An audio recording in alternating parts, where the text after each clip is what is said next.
Good morning, good evening, good afternoon, it's Molly time! Hello, welcome in. Oh my God. Delicious. Hello. I'm gonna green screen. Hello, Zeph, good morning. Good evening, everyone. Happy Sunday night. Good morning, happy Monday morning for us. How you doing? Thank you for the raid. Oh my goodness, that wasn't expected. You cheeky little thing. Thank you very much for bringing your community over. How's your stream? Did you have a good weekend, guys? Thank you for coming in. Thank you for all of the raids. Chris's Sky, so many of you coming back. I love when we get the raid and there's a lot of you that are not first time chatters anymore. You're just old, you're old hands. Your kitchen looks so perfect, thank you. You should see what's off stream. And that's actually quite clean at the moment. It's the start of a week. I've had time to clean it up. I'm always here for the food. Angsty patrons, lovely to have you. Good morning, Roselli. KK, welcome in. K Brown, welcome back. Zeph, I waited for the starting screen to go down. Nice. Wow, what did you get up to today? Were you simming? Were you playing something else? I see you've been getting into a lot of baking on Twitter. It looks amazing. And I loved your shopping haul of all your new equipment and things. Good morning, Grumpy. Thank you for 38 months. Oh my goodness. What a welcome. What a start of the stream. The bread will be conquered. If I can help in any way, if you want to do something and I can help you step through it, I would love that. And we're going to get you mastering the bread game. It's going to be amazing. Food is always good. I 100% agree with you.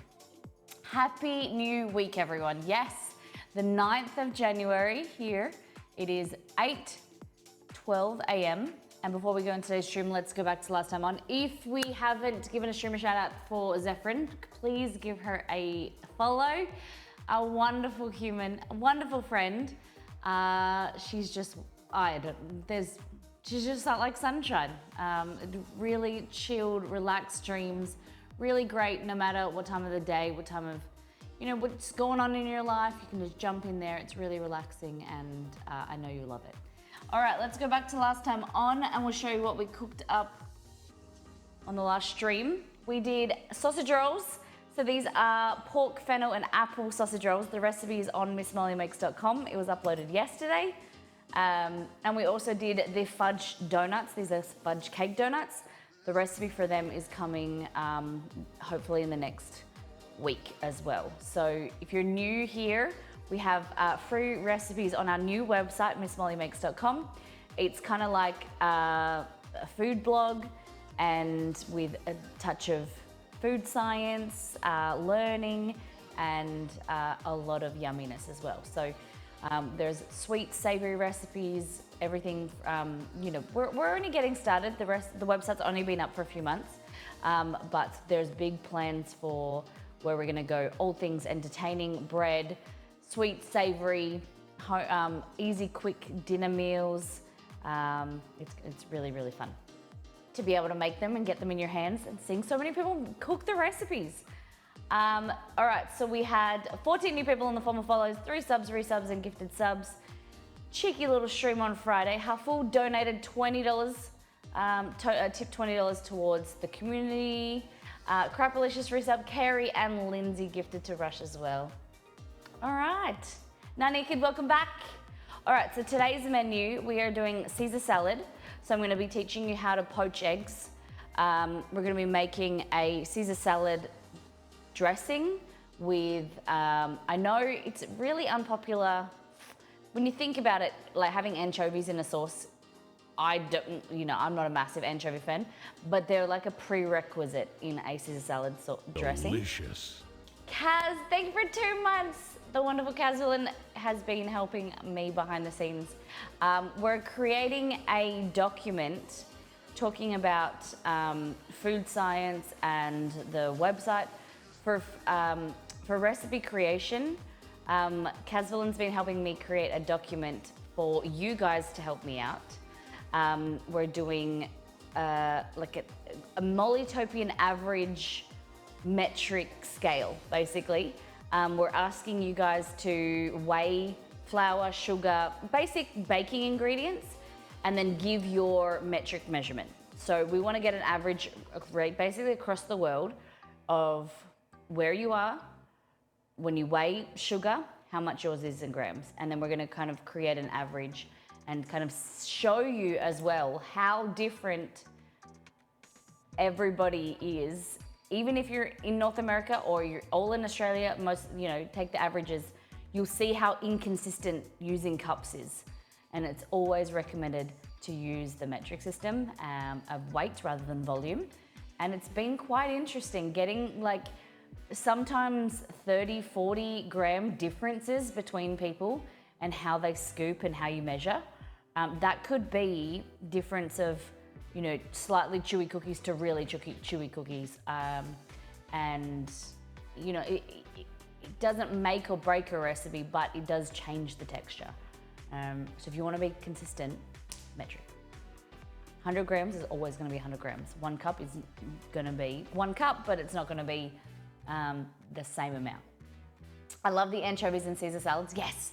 So we're going to be making a Caesar salad dressing. Then we're going to be doing some bacon, poached egg, some parmesan, and I'm not sure, we might add some chicken in there to make it like a full meal. Then we're going into spinach and ricotta puffs, which I'm very keen for. They are gonna be a really simple website recipe that you can make ahead of time and freeze, bake whenever you need them. You can freeze them frozen, freeze them when they're unbaked and baked. And great kind of breakfast on the go if you wanted to. They're full of protein with the ricotta. You could swap with cottage cheese if you wanted to. Full of protein, spinach. You could even add chicken.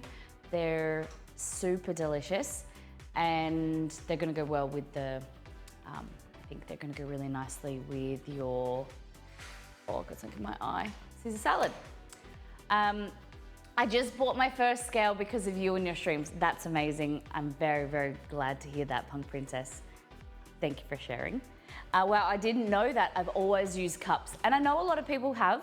I grew up using cups, but using scales and using the metric system, it really is the best way to up-level your cooking game, and you're just gonna get more consistent results. If you watched the last stream, if you're interested in learning about what we're talking about, go and watch our last VOD from our stream on Friday, and you'll see the differences I explained with butter, with flour and sugar, of measuring it, and how you pack it.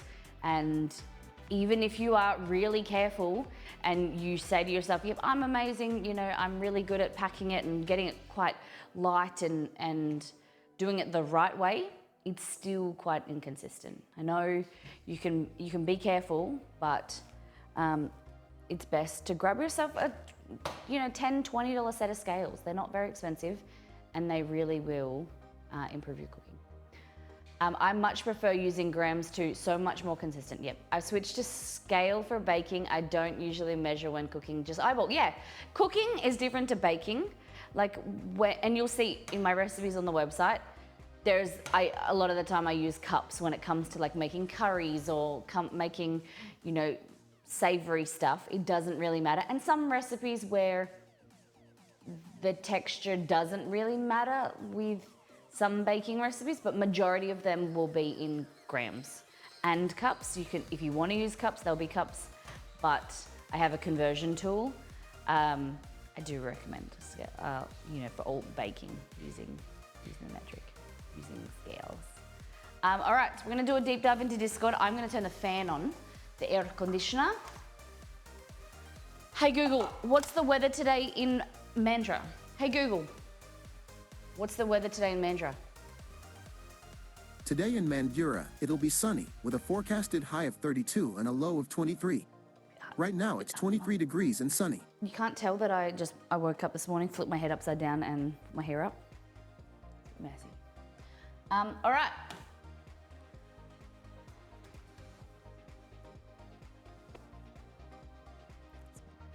A little bit better. I use the scale enough. You can do almost If you use the scale enough, you can do it almost by eye, so you don't take away too much. So you don't take away too much or little.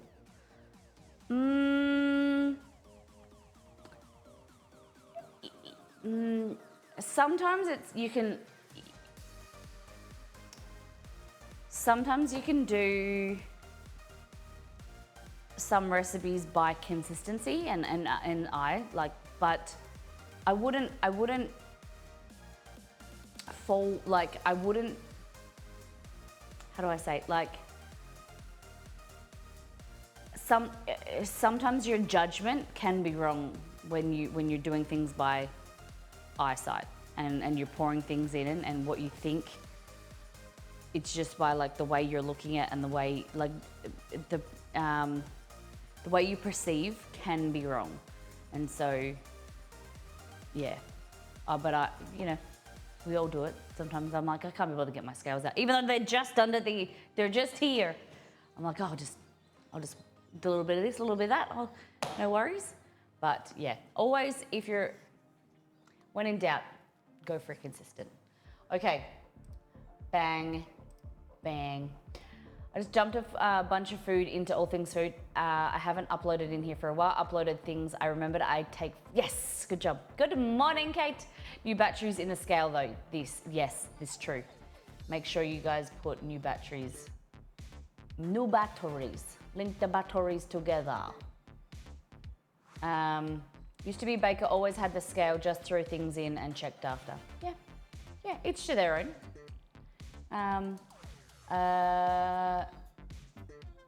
Okay, so your Google answer, sorry about that. All right, Sam posted this. Yes, this is new. Sam posted this. This is a raw smoked egg. Has anyone ever had anything like this? So they're raw eggs, but they're cold smoked. He said he couldn't taste the difference. Yeah, they look like smoke. I don't know. But eggs are porous, but I don't know if it'll be worth it. They were probably like, I wonder what price they were. They're probably like 3 times the price. I'd never heard of it either.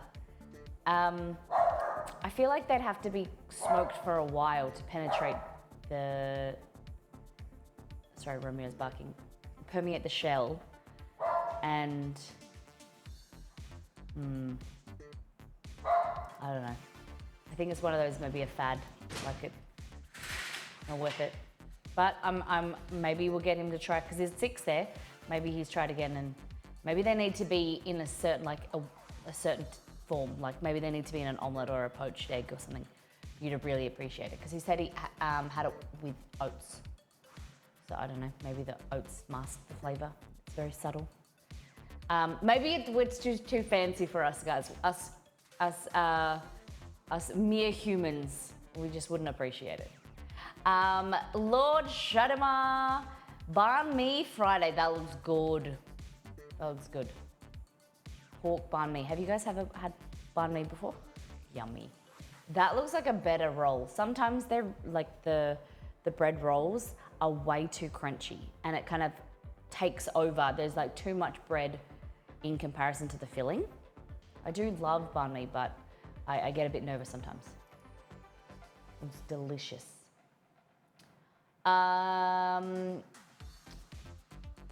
Sam was just posting this. It's really hard for you guys to see. It's a small image. It's basically like a Indonesian kind of feast, Dutch Indian Indonesian feast. Borzi fried, eggs fried in garlic butter, tomatoes roasted with garlic, thyme, beef sausages, beef bacon. Interesting. Is that beef bacon? Interesting, okay. Sauteed mushrooms, sauteed portobello mushrooms, all on top of a buttery hash brown with some garlic butter sourdough. That is a feast. This is something similar, in a smaller portion you would call a big breakfast. This is indeed a big breakfast. So there's hashies underneath here. Damn, Fawzi, looks good. Cousin's baby shower today with Indonesian food. This is really lovely. And everything's labeled, which I like. So you've got potato curry, Indonesian empanada. I really like this kind of curling technique. I can never get it as good as that and tight. I need to practice. It looks so perfect. Chicken lemper, steamed glutinous rice with chicken. Everything's labeled. Having a Homer Simpson drool moment. Chicken rissoles, which are veggie and chicken ragu.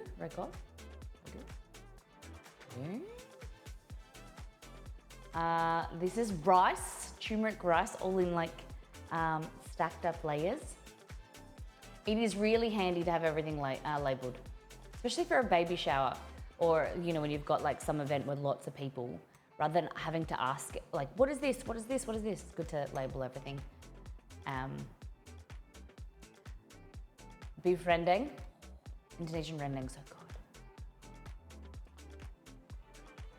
I grew up and for a long time, and I still do, have a little bit of cultural envy because being Australian, we have a very multicultural food, but we don't have anything that's uniquely ours.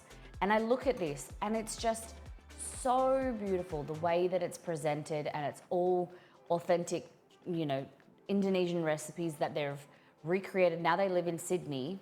Sam's family now live in Sydney. But when they have family get-togethers, they cook traditional foods that they grew up with. And I have cultural envy because there's nothing like this. Yes, you know, my Christmas is uniquely from my family. You know, we do things certain ways, but it's not like this. Like, this is so cool. Do you know what I mean? And it being cultural food too makes it easier for those who may not know. Yeah. Sam said that the dad, so it's a baby shower, and the dad of the baby, he is Australian, not Indonesian. So that was why everything was labeled, so that his family knew what everything was. I 100%, I feel that 100% cultural envy. I feel so basic. Yes, yes.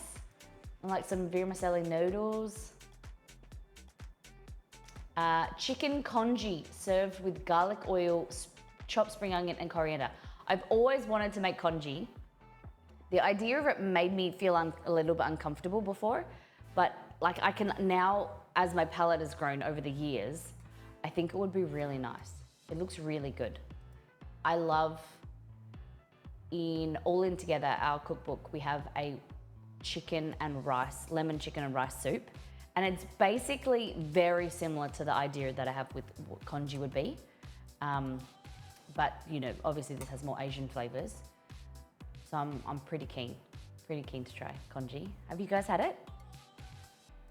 I'm not sure still. Sam eats savory oats. I don't know if I'm there yet. He eats savory oats with like a poached egg on top. I don't know about that. I'd be keen if, you know, one day soon. I'm intrigued. Look at that. Next time I make Korean food, I will share. I'm exploring. I think I'm doing okay. Amazing. Please do. I'd love you to share. All right, what else we got here? Sambal egg. Ooh. And that's why I think that, you know, from the outside in, Australian food, it might be intriguing, but I'm not sure. But I'm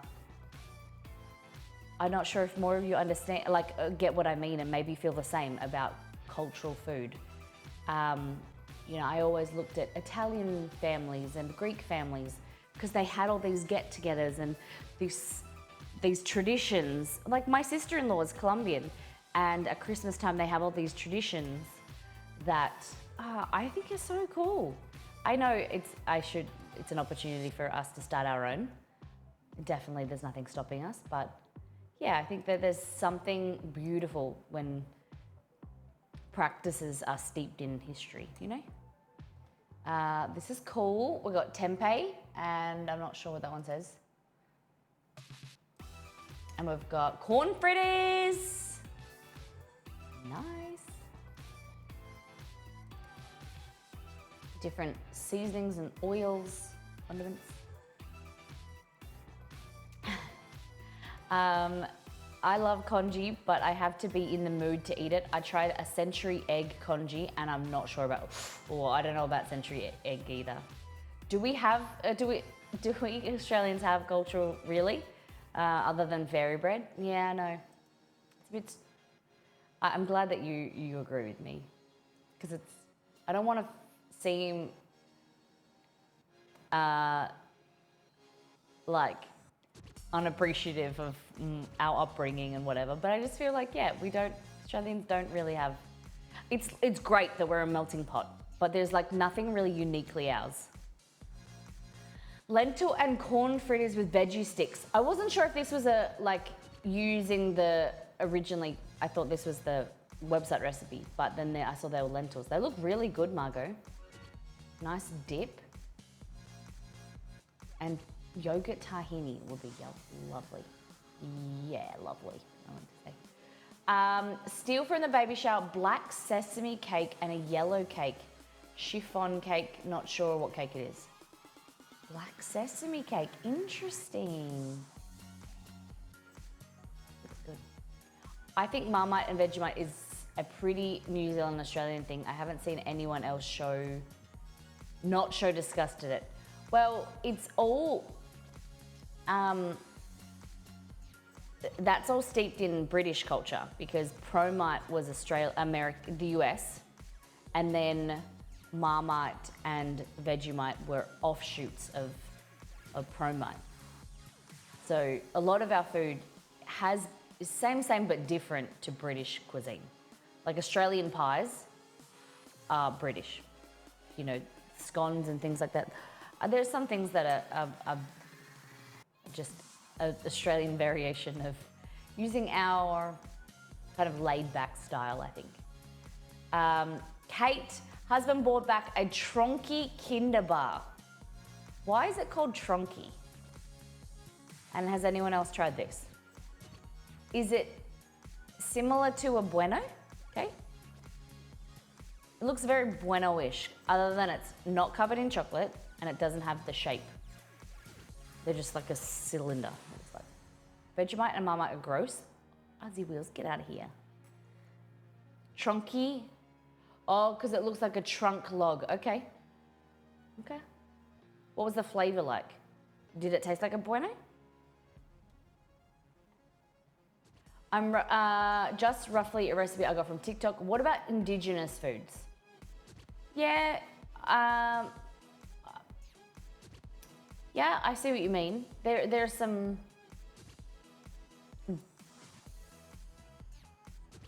damper, but damper, is that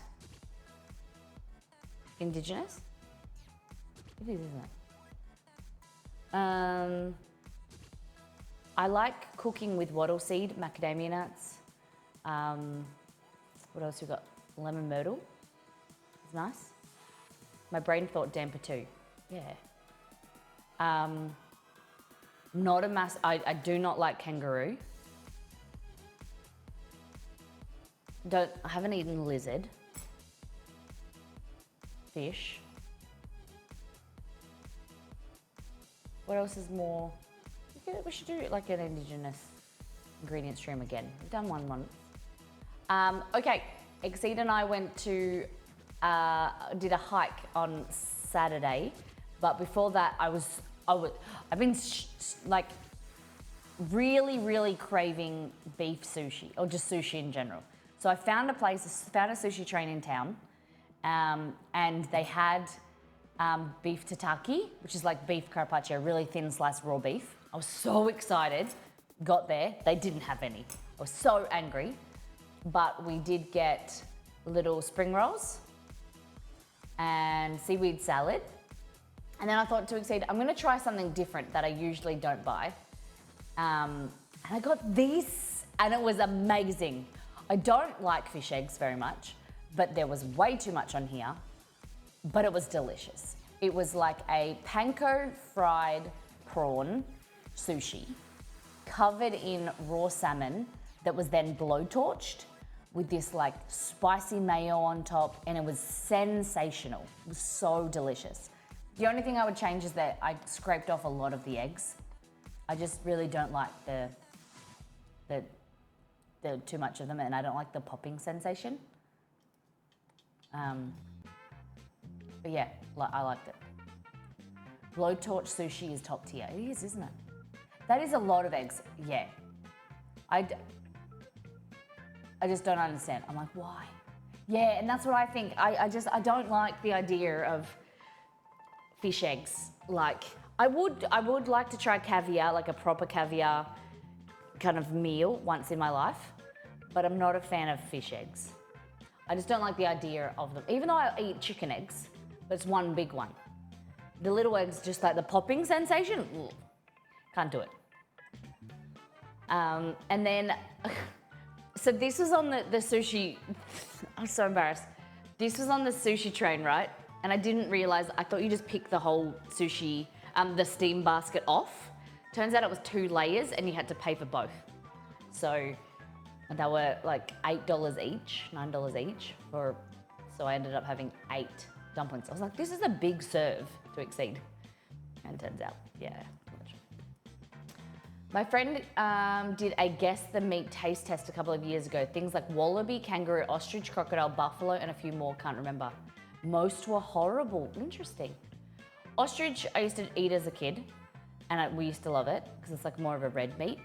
I haven't had buffalo. Crocodile and a gator are okay, depending on how they're cooked. Don't like kangaroo. Wallaby would probably be a bit gamey. 9 dumplings sounds good. 8 dumplings sounds good to me. Yeah, it was, but they weren't like great quality. So this was exceeds. He got, well, we were sharing it, but chicken katsu with rice. And then this was yesterday morning. Yeah, this was the next day. Exceed made me breakfast. We had ham and salad sandwiches. It was delicious. We said we're gonna eat more sandwiches because we love them. We just don't ever really have all of the ingredients for them. So we're gonna start buying them consistently, getting sliced bread. The problem is having bread. It's good for like a day or two, and then it kind of goes a bit ugh. So, Exceed doesn't like freezing it. I don't mind freezing it. But give me your suggestions. I have an Instagram post about sandwich fillings. So next week we're gonna do like a sandwich stream, I think. Claws and Whiskers made butter chicken, Miss Molly naan bread, and papadums. Yes. Claws, is this first things first? First things first. Butter chicken. Buy half a loaf twice a week. Yeah, that's a good idea, but if I go into a grocery store, then I spend money. I think that I will I want to get a big loaf tin, like that makes the size of sandwich slices. Husband prefers this. Nice, cool. I love it. Good. Got to do what you like. Papadums too. Yes. Look at that. Great work. It's delicious. First thing first, shakshuka with toasted Turkish bread. Dang. Look at that. Personally, I couldn't personally be bothered and would just freeze the second half, but just an idea. I agree. We're gonna figure it out. I might just make, a loaf on Sundays and a loaf on Thursdays or Friday, Wednesdays. Wednesdays, Thursdays. Kate looks good. I have to finish the Turkish bread recipe, don't I? I need to put that on my list. Because sometimes we move on to new recipes each week and I focus on them, I forget that the recipes that I'm tweaking and working on to then repost. So I've got to go look back and see what I need to upload. Some I need to rework, and maybe it's just like on stream I'm retesting. With the Turkish bread, I'm pretty sure it's good. I also have a ciabatta recipe, but that is more kind of a level up. The the Turkish bread is pretty simple. It's on the level of like first things first, easy crusty bread. It's really easy. But then your ciabatta is quite sticky and quite wet, and it's a bit trickier just to handle and shape, but I think you guys can do it. First things first, pancakes with maple syrup and blueberries for Kate. Those blueberries look good. Half a loaf ends up almost as expensive as a whole loaf, unfortunately. That's true. Exceed wanted, we bought Helga's bread, the more expensive bread, and it was bad. Like, I would prefer to buy the cheaper fresh bread from the grocery store than the more expensive loaf. You know what I mean? Like, that just tasted like it was just like falling apart, and like it felt like soft and more moist. I didn't like it. But I haven't really got back to making bread. We got into a stage where I was making like 2 loaves a week, and we were eating a lot of bread, and I just didn't think it was as good as it. If I don't make it as much, don't eat it as much. Butternut squash green curry with shrimp, scallops, and squid. The garnish is pepitas, coconut, lime zest, and cilantro. Ooh, Kaz, this looks delicious. I like that bowl. Hey, mustard splits. Can you make the grilled chicken Caesar that was featured in Kitchen Nightmares? I cannot. I have no idea what it is. And this is a recipe from our website, the corn fritters. Go and try them. They're delicious. Yeah, it is delicious. Nice. That's great. Great work. Margot bought Oob ice cream from Carroton sorbets in Footscray. What does Oob taste like? Because it's from the family of like sweet potato, isn't it? Isn't it like a yam?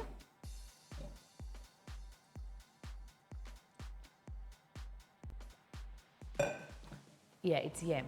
So does it have like a thicker texture, like a creamier, thicker texture? Interesting.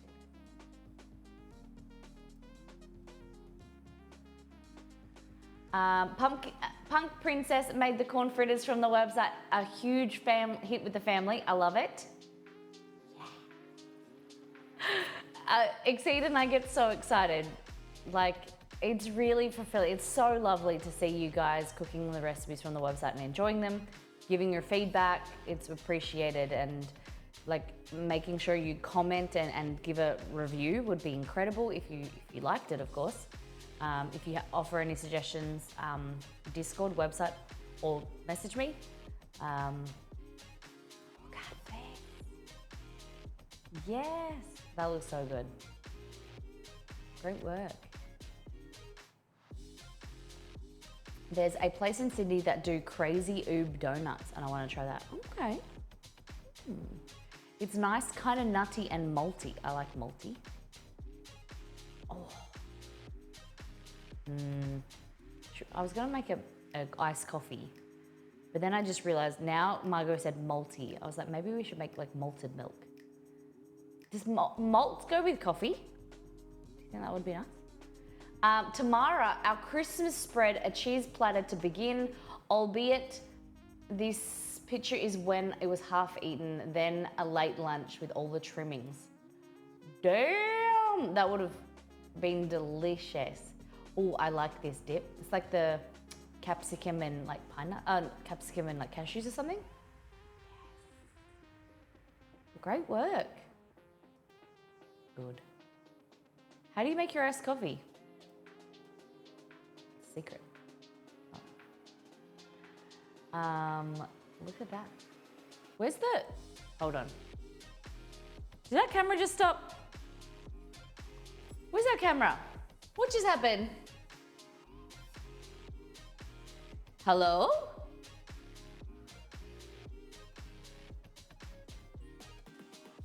Hello? All right, something's happened with our main camera. We're just gonna chew like this for a bit, chew like villains. You can still hear me, cool. It's really strange. That camera just turned off. My food broke it, that's it. What'd you do? Really? Am I still in focus? Guys, am I in focus? I don't think so. All right, you'll see what we do every single morning. This is what we do. So I've made the screen bigger, you guys can't see that. But I get this, it's not a very scientific method. You get this, and you go, okay, Exceed, go one way. And he focuses it, and it's not changing anything. Yep, back. Going, stop.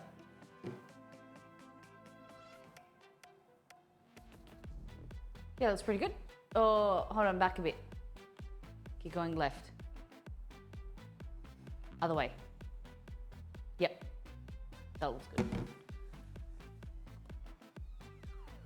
Shoe polish, floor cleaner, because it's got big letters so you can kind of figure out if it's in focus.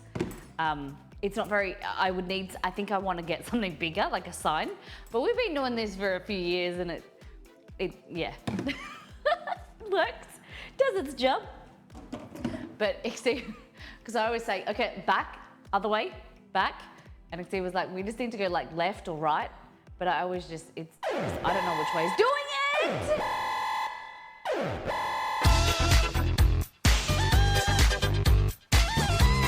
is this?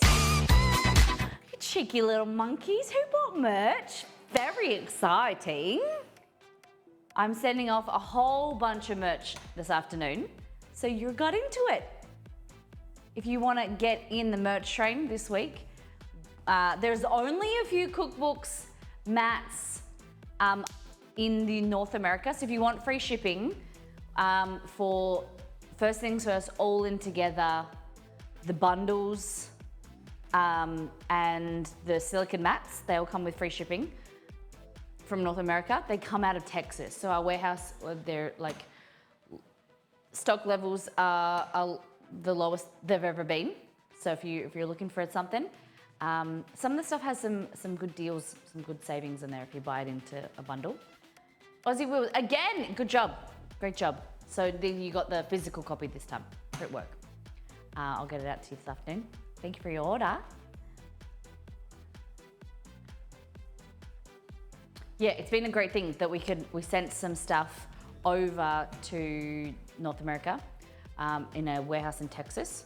So we just pay the ongoing rate for that. And then I just do the order and then they ship it out.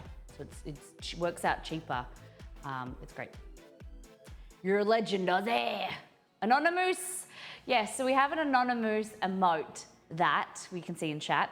The anonymous emote is for when anything happens anonymously that used to like tipping or cheering or gifting subs anonymously. I don't think you can cheer anonymously anymore, but if anything happens and we don't know who the person is, we give an anonymous emote and anonymous this. I wear this for a few minutes and we give love. We don't know who you are, but we want to say thank you.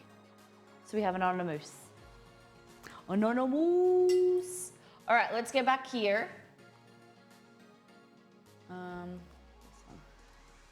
Okay, let's get back into it. This is Tamara's lunch. Damn, that's a good lunch. Wow. You have dessert on the table when it's all out? Is that pavlova? Yum, thank you for sharing. Love it. So much left over, it's the best. Delirium last minute cheese pizza for my daughter last night. I like it. We were talking about cheese pizza, weren't we? Or we were talking about pizzas in general. Easy, quick dough. The pub wasn't filled at lunchtime, it was just like sitting on the bench. Hey, it's a very smally mat. Yes. Look at that, it's so pretty. Love it. Thank you for your order for purchasing the molly mat. Tomorrow, the Christmas wreath pavlova I made for Christmas, topped with peppermint crisp, strawberries and raspberries. Yes, choc mint berries, good, very good combo. I like it. Great job, you did. It looks amazing. Love it. A chicken stir fry my partner and I had between Christmas and New Year to counteract all the sugar and the booze. Jessup, 9 months. You got a pineapple. Thank you for your resub. Thank you for supporting the channel and being a part of Mollytopia. Appreciate having you here. We're just going through Discord. So Tamara said to counteract all the booze and the sugar. I love corn in a stir fry. The little baby corns are delicious. And are they udon noodles? Mingle seasoning Japanese curry packet. Interesting, okay. Are they udon noodles? They'll be thick boys. It's good. Really great. I like this, there's like low noodles, but like a lot of veg. Hokkien, okay, cool. It's got the juice, it's got the juices. Tamara, these crispy chicken tacos were so good, so nice and crispy. And with the salad of tomatoes, lettuce, corn, black beans, avocado, cucumber. We used the old El Paso chicken packet, but also put some Mexican mingle seasoning. Ooh, it's good. You know tomorrow what will change your life. First things first, Mexican seasoning. Good. Yum, that looked delicious. Really great.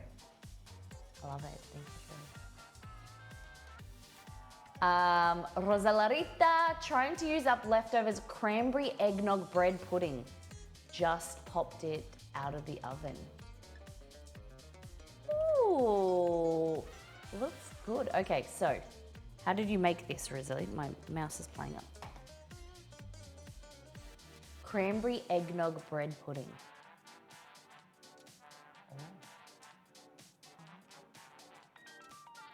Is it yummy? Are you happy with it?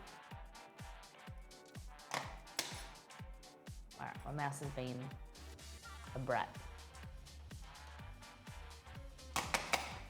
Do we have to have issues with batteries every stream? Made some pizza dough and homemade pizzas last night. Oh my God, he's at it again. This one is barbecue and smoked sausage and a cheese-filled breadstick because we had leftover dough. Ooh, that's some big sausage slices. That looks good. What type of sausage was it, Cad? I love the new table runner. Oh, tablecloth.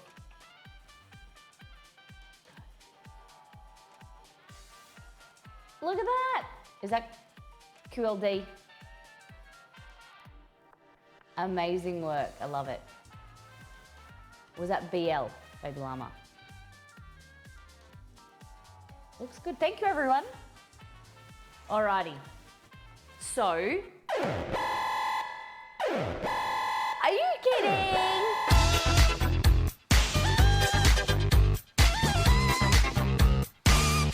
Who was that? Thank you for your order. Dang! Oh my goodness. I love merch orders. Thank you very much. Can we get some hype in the chat? Let's go!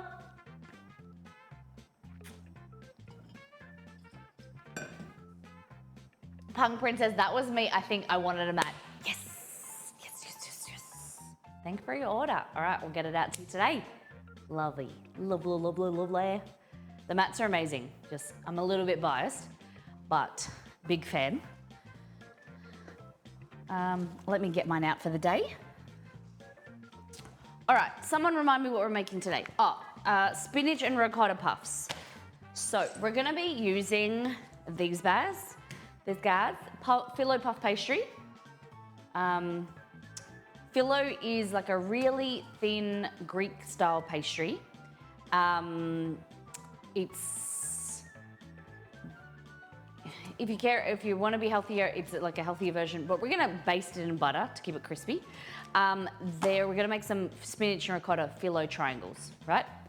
They do have a ruler, and I also have a ruler here too. One here, and then I don't know if, I didn't see it. I'm still on the lookout for my purple, I have a big purple ruler somewhere. It's just lost at the moment.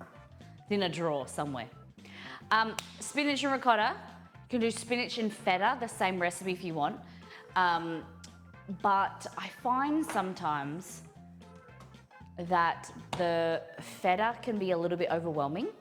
I like to do spinach and ricotta, or you can do spinach, ricotta, and like a bit of parmesan or feta if you want. Because like sometimes it's too salty. My mat is still on my bench after making naan. I love it. It's good that you're using it. Guys, look what arrived. I ordered this in August when it was first released and announced. I posted it on Instagram, but my LTT screwdriver that I bought for Exceed for his birthday arrived. Oh, hold on. Wait for it, it's coming back. Hello? There we go.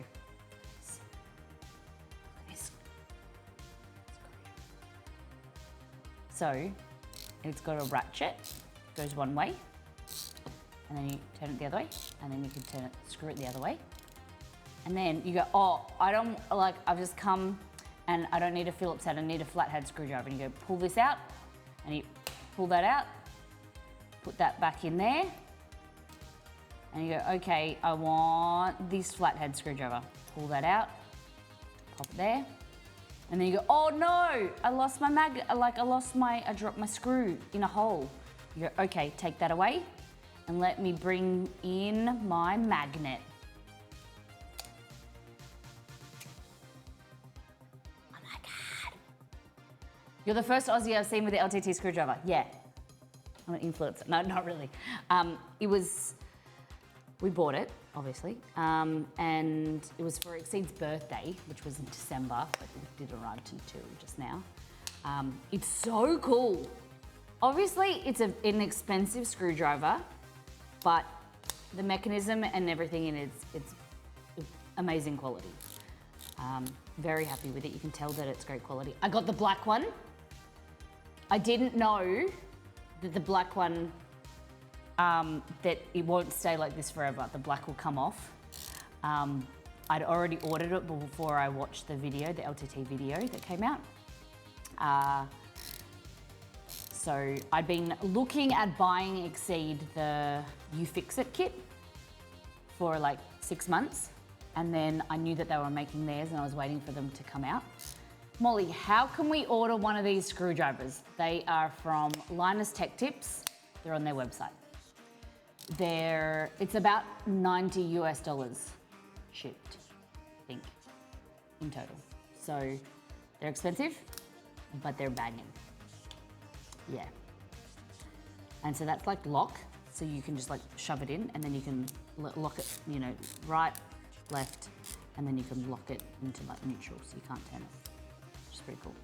So yeah, if anyone's wanting, you know, especially in the US or Canada, if you are looking at this, I think it's pretty banging. I think it's a great gift as well.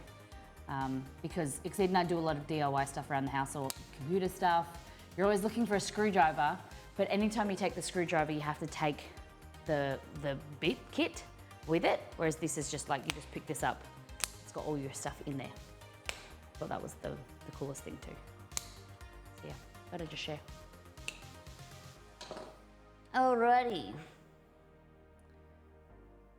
So this is before, I ordered it before Exceed and I decided we weren't doing Christmas presents or birthday presents to each other. So it was already coming, so that it's kind of a both of us. But yeah. Alrighty, so spinach and ricotta.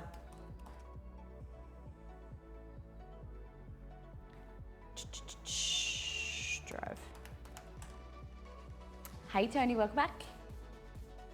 I know him. I follow him on YouTube. Yeah, so it's from that website. What am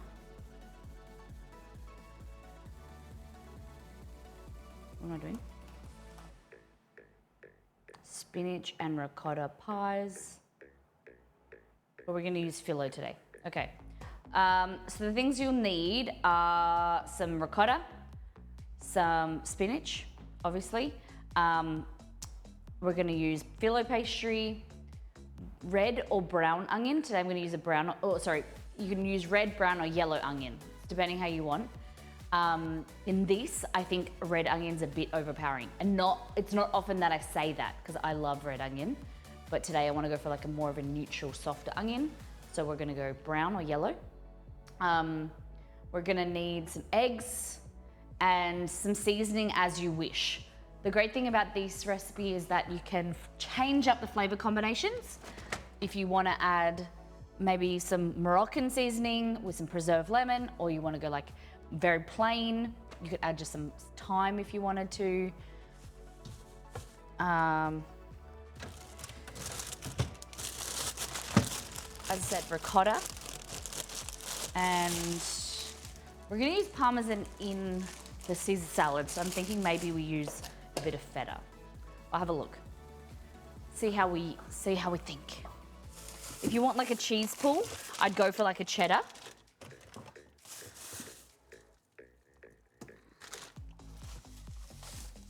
Or some mozzi. You could even, add some mozzi if you want. If I could turn back time. Oh, I have some feta here.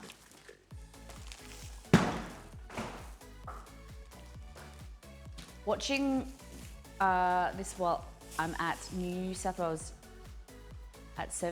Wales to change my, you're at the, what's it called? What do we call it? The licensing centre. Is it your driver's license? All right, onion. So this is white onion, same as brown onion or whatever. It's just because I have it, but it's just a little bit sweeter, but I would recommend a brown onion. Ricotta, so in here I've got roughly, this is 375 grams, but I've used a little bit of it. So the recipe says 200, I've written 200 here. This is what's called a smooth ricotta. It just means that the curds are smaller. It just gives you kind of like a more of a consistent texture. It's more even. You can use whatever you like. If you want to blend your larger grain, like larger curd ricotta if you wanted to, or crumble it, whatever kind of texture, it doesn't really matter. The only problem with this is that it's a little bit watery. Because it's so smooth, it can be a bit harder to strain it and get out some of the liquid. So it can be a little bit wet. Phyllo pastry, onion, ricotta, some feta, and spinach. We're gonna need 2 eggs, some butter here, and that should be it. Yeah, we can add some seasoning. What kind of seasoning do you recommend you guys think we should do today? Oh, hello. What's going on here? This is a bit wonky. A bit wonky today.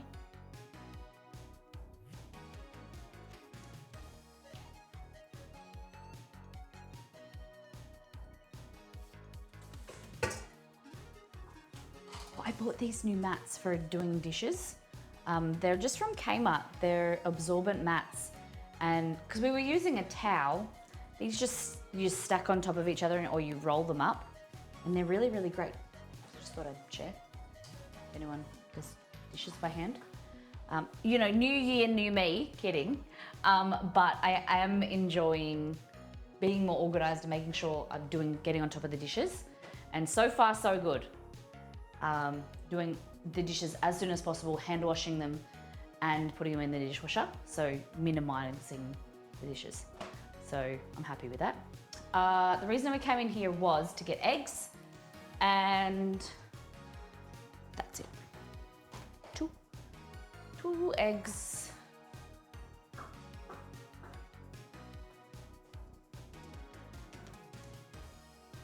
Okie dokie. How many of you have cooked with phyllo before? You're familiar with it? 180 degrees Celsius, 350 Fahrenheit. We're gonna grab a bowl. This one's fun. And a second bowl. Okay, this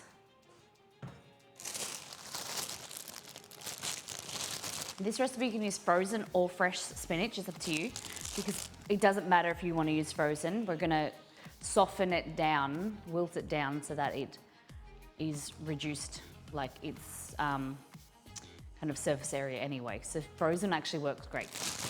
It's cheaper too, really cheaper. All right, so here I'm just grabbing, how much is this? 280 grams. 280 grams of spinach.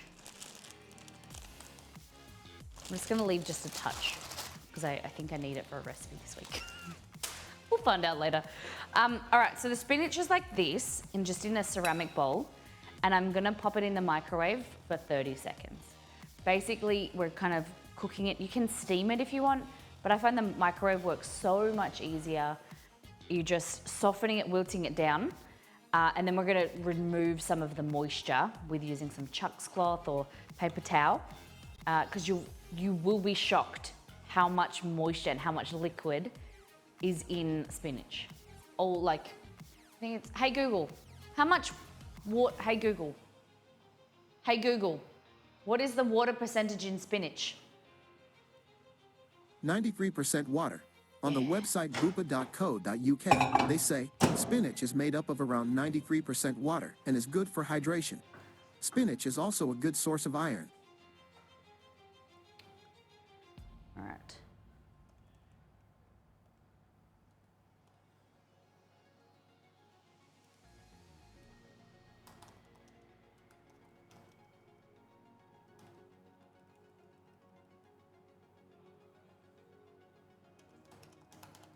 Okay.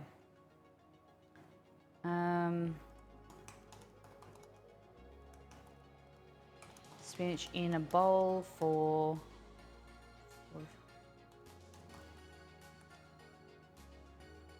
question, why do you have eggs in a drawer and not a fridge? Curious. That's so good.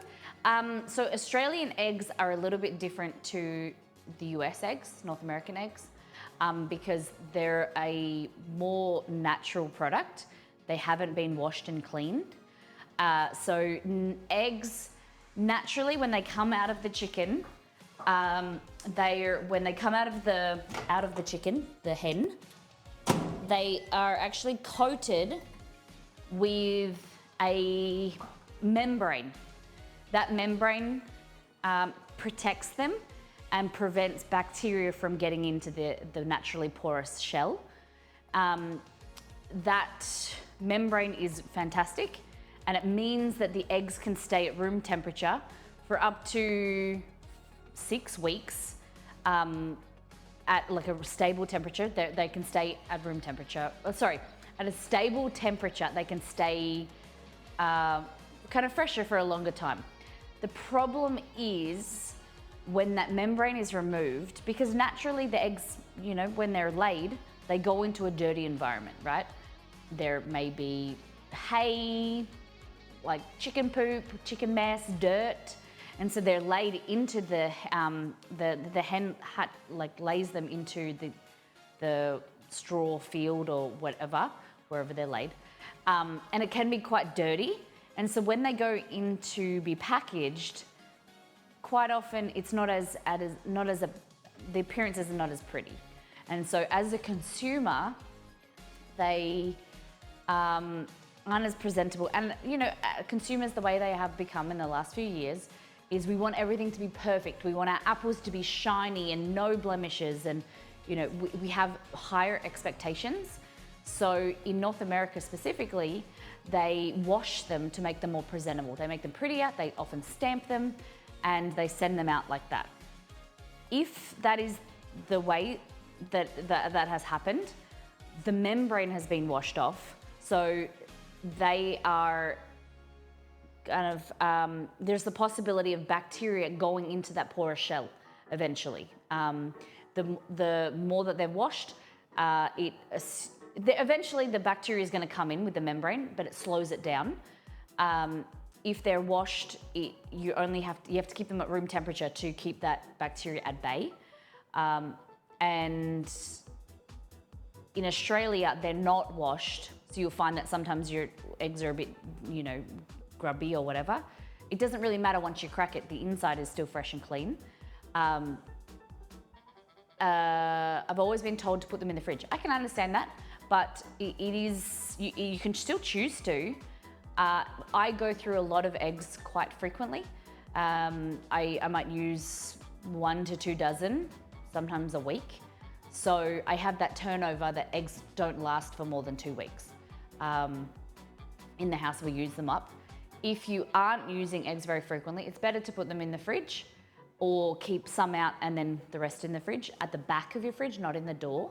Because when you reduce the temperature, it slows bacteria progression and growth, and you have fresh eggs for longer. Another perk of buying my eggs from a local farmer, I don't need to refrigerate them. And the flavor is better as well. So getting good quality farm fresh eggs, depending on the quality of the farm, obviously, barn laid or free range eggs means that you're gonna have a better diet, they're gonna be happier chickens, better quality food means better quality egg taste. The color and the flavor is gonna be better. Not all homes are cool enough to leave food out. I live in a desert, so nothing lasts as long if I leave it out. Yeah, that's true, but if you put them in a cooler, darker room, they'll still be okay for like a few days. But if in doubt, it's always better to refrigerate them. But it's good to know. It's a great question to ask, Ozzy. Thank you for asking. Let me know if you have any questions about what I said, and if it was clear, if you want me to explain anything. But to go over it, Australian eggs aren't washed. They have the membrane intact, so it means that they can stay at room temperature for a longer time without bacteria growth or bacteria permeating through the egg. So once you get them from the farm, they can last up to 6 weeks in the fridge, but at room temperature, you're looking at about 3 weeks. But I eat them in way quicker than that.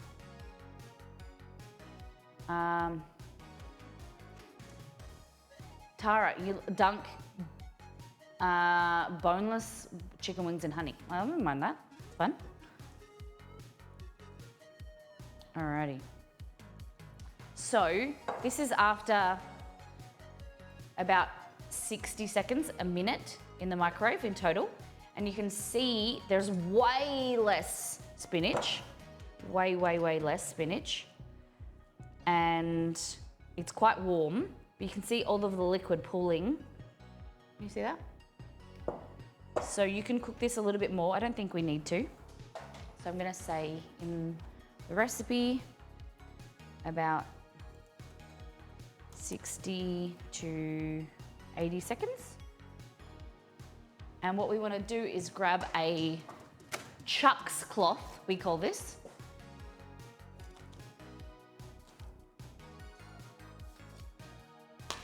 Okay.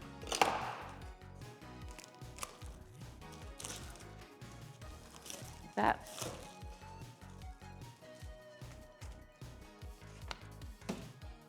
Super important that eggs are kept in the fridge at supermarket, as that counts. Yes.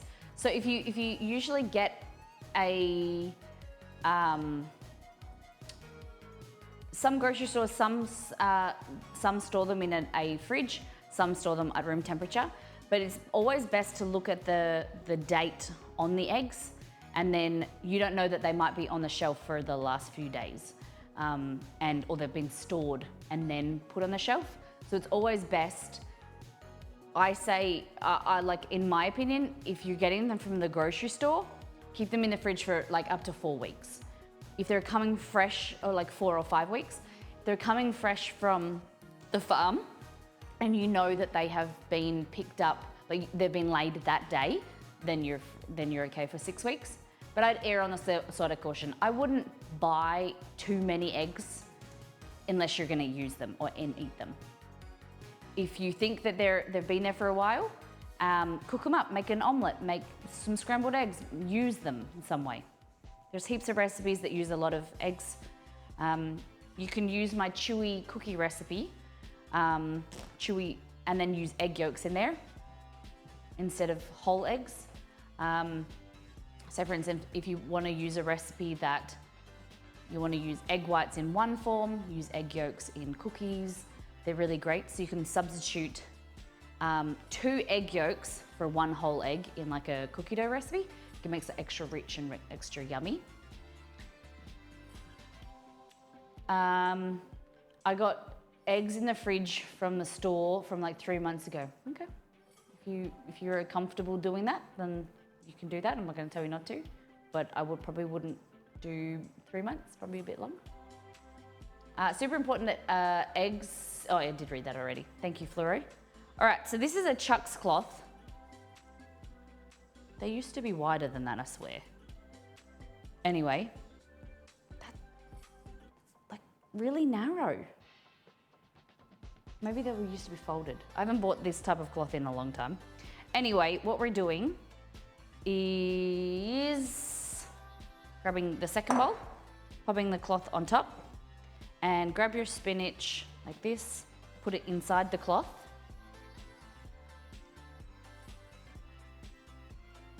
Make sure it's not too hot. And strain out the liquid.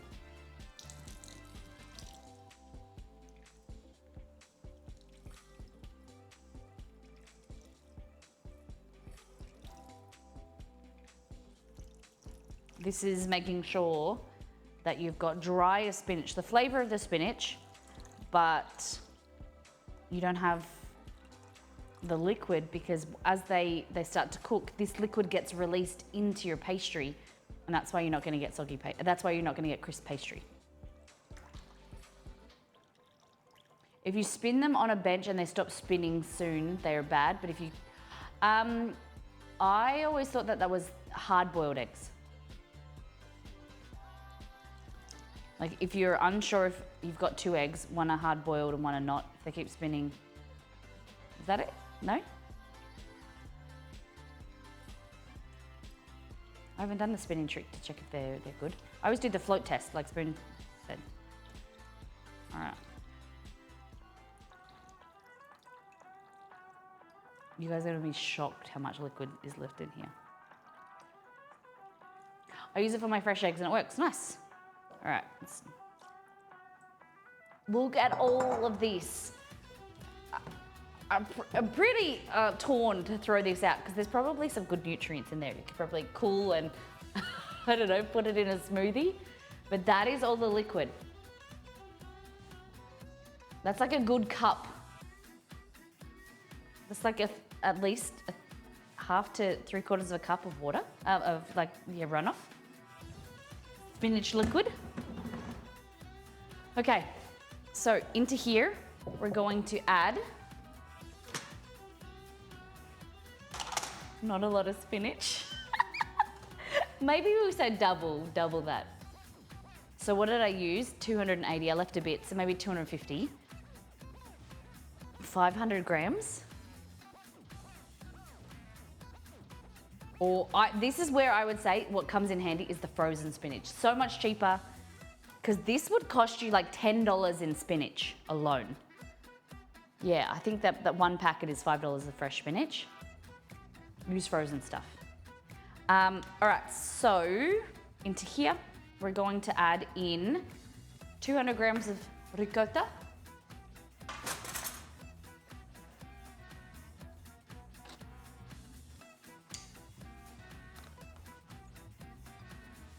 $240, a bit down.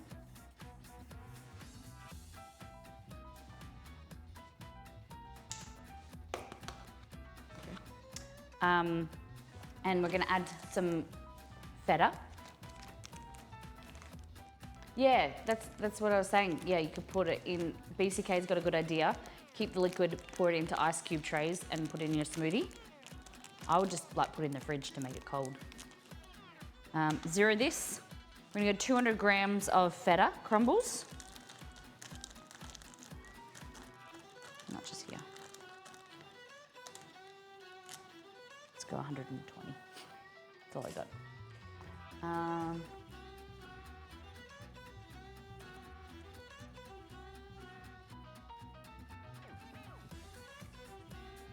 So all of this.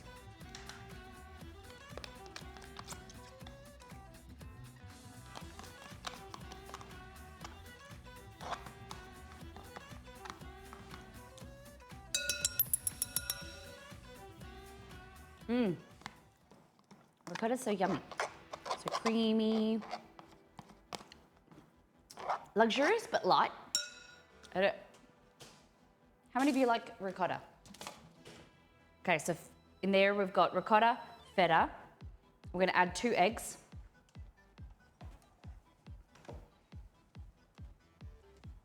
This. That.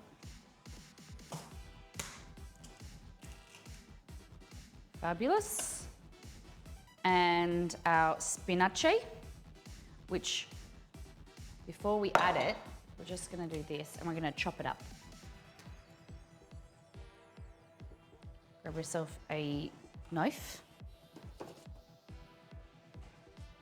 And that's your little block. And we'll just compress it. And you're just gonna go straight up.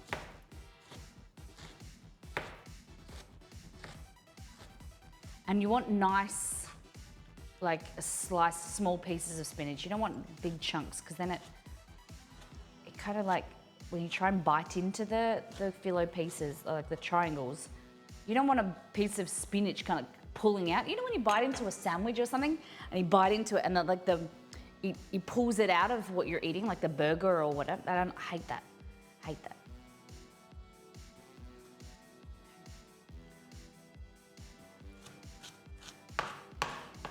So definitely, I totally forgot about frozen spinach. Should have done that. Okay, this over. Leave it in your teeth. Yeah, you could do.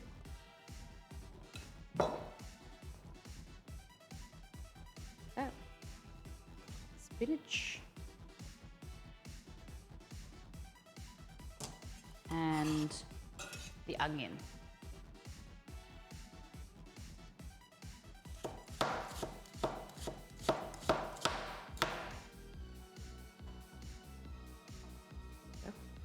Dice them.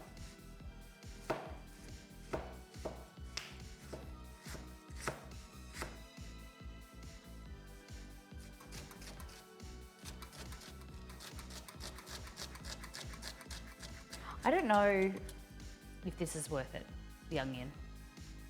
Like, for the sake of having another ingredient to make it easier.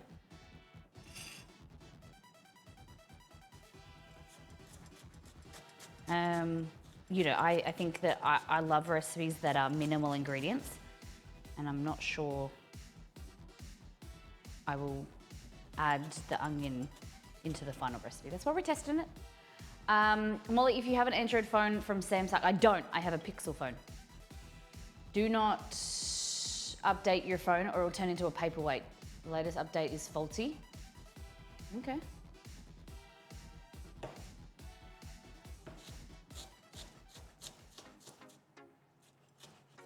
Has anyone else got a Samsung phone? That's not one of those things people post on Facebook, is it? It's like, do this and this will happen and you'll get to be able to see all of your friends. You know, one of those like stuff that just people copy paste. Is it actually verified?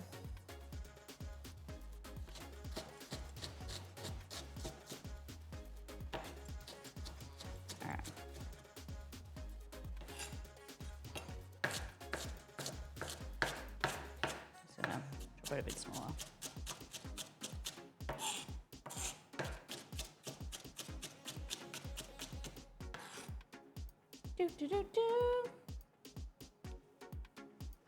Onion.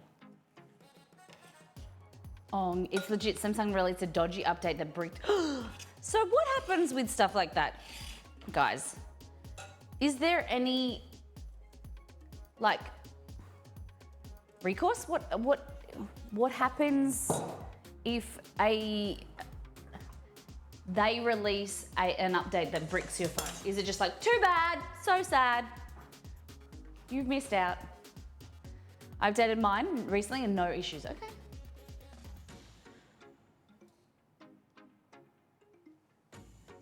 Samsung is reimbursing people who have, oh, okay. All right, salt. We've already got salt from the feta, so we don't want to add too much. But pepper, I like to go hard on. So let's go 1/4 teaspoon of black pepper, 1/2 teaspoon.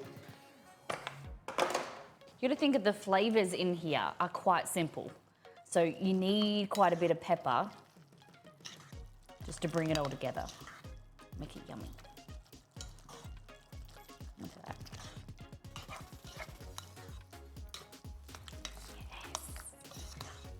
Yes. Doesn't that look delicious?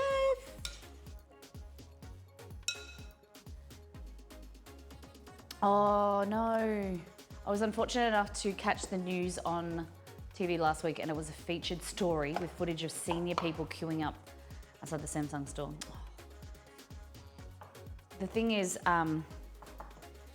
you know, we give the, you know, the seniors a hard time about technology, but I'm scared, like, of getting older, because young people do not care. They don't understand, because we grew up with this technology and phones and things like that things move quickly. And, you know, you look at my grandparents, they don't understand.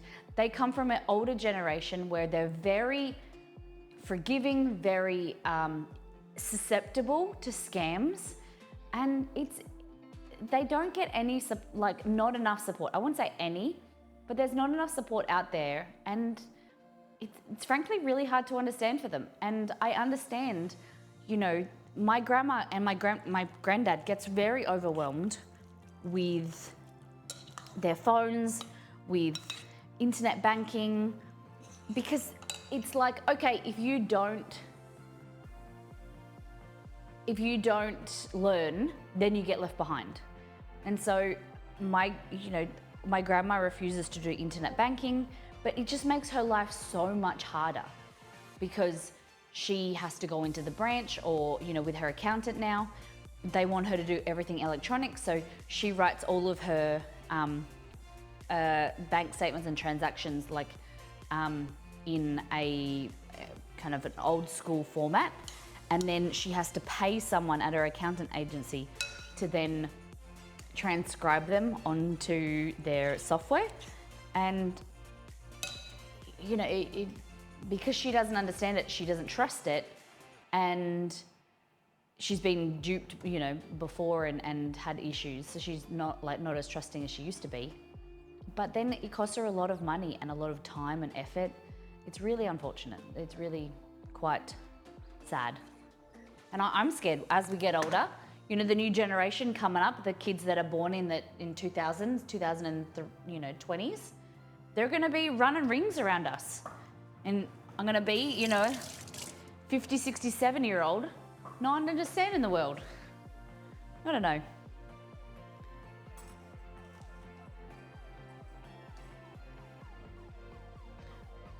It's really sad. I do feel for them. I don't think some people should use technology. It's not more efficient for everybody.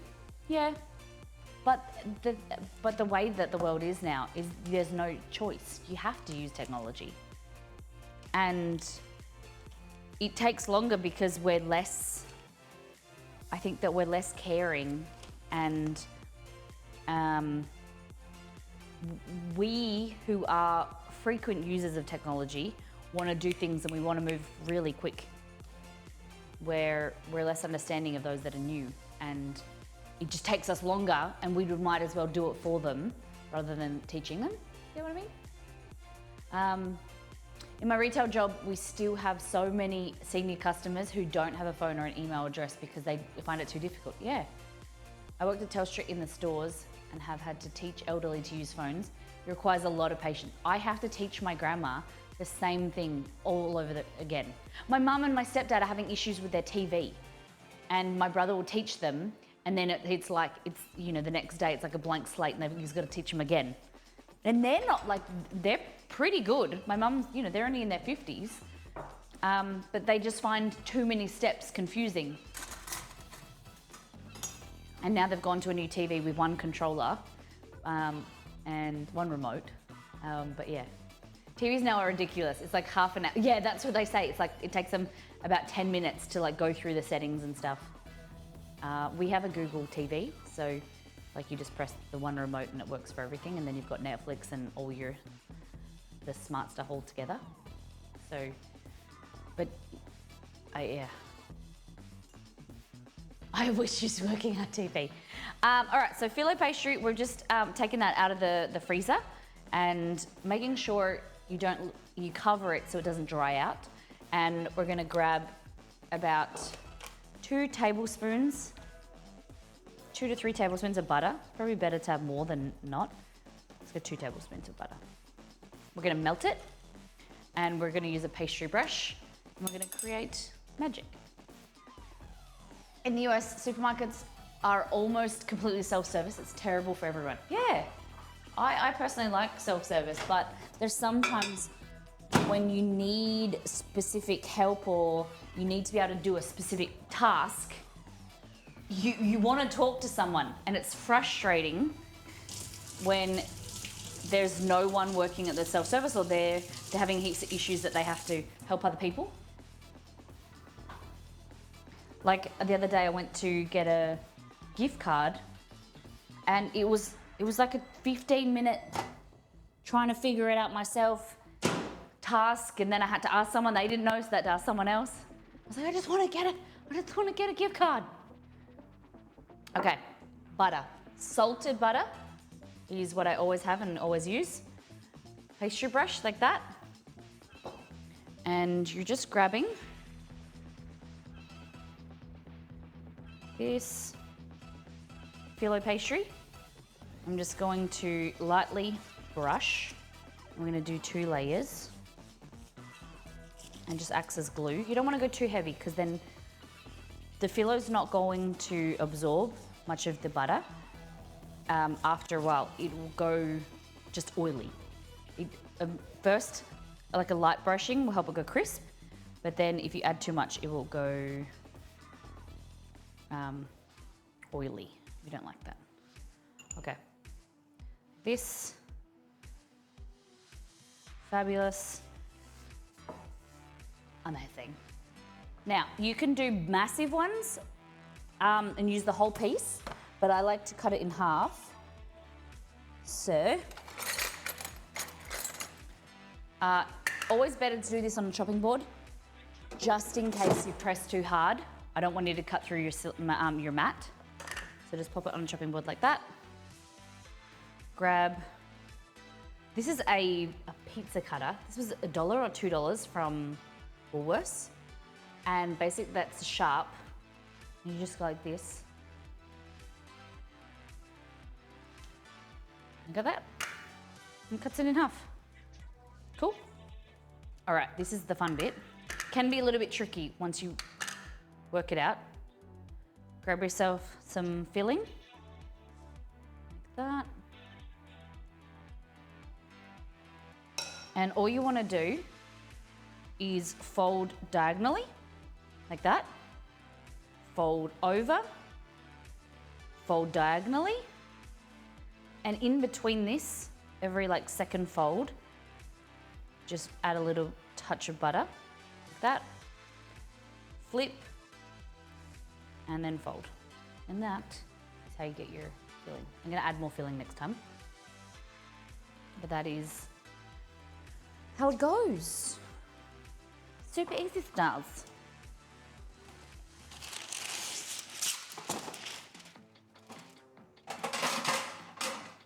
I got some new trays. If you're Australian,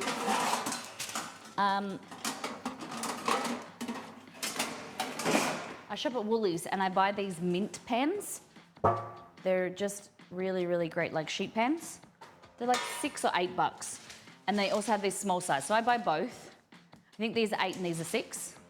And they go in the dishwasher, I reckon, for like a year and a half. And then I buy new ones. The brand is called Mint and they are mint. I love them. Okay. Baking paper, like that. And then just put that on here. That's my tester. He's not very good. He's not very filled. Okay. So, filling. It's a little bit wet. I think I should have strained my ricotta a bit more. Okay, so like that. Diagonal. Fold over. Get a little bit of butter. Fold over. Over. And then more butter. Flip over. Like that. Cool. And that's it. They're gonna be amazing.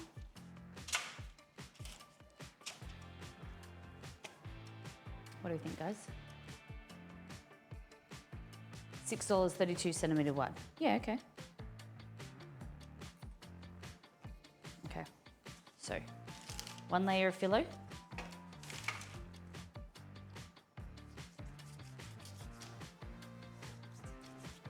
When you're getting your butter, make sure you zhuzh. Mix it around like that so that you get the good stuff at the bottom, milk solids and whatever. All right. Second layer, I think I might do 3 layers this time, the phyllo. And then we'll see what's best. Yeah.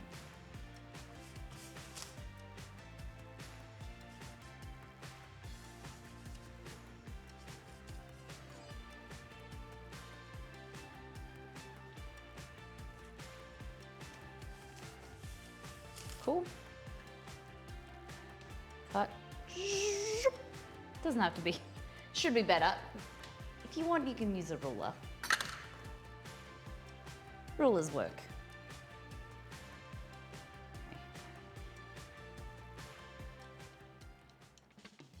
You could do this in 3 as well if you wanted even smaller, thinner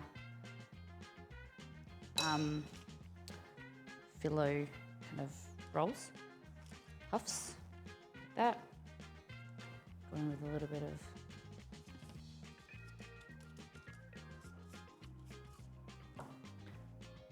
diagonal. And so when you're folding, it kind of tucks itself in, so you don't have to worry about the filling falling out. Okay. Beautiful. Look at that.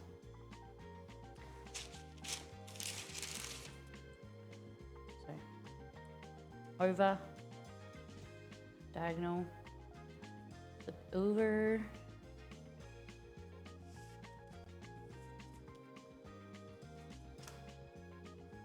There. And lastly, there. Cool. Very cute. So these 4 are gonna go in the oven. You can put a little bit of extra butter on if you want. I'm gonna undo that one. This one is like not much filling at all. So just undo it, same way. It's gonna be a bit delicate. Oh, I want to put it in my mouth. It won't taste very good. Oh, okay. There. Flip. Over. Over. It's a bit better. It's gonna be so good.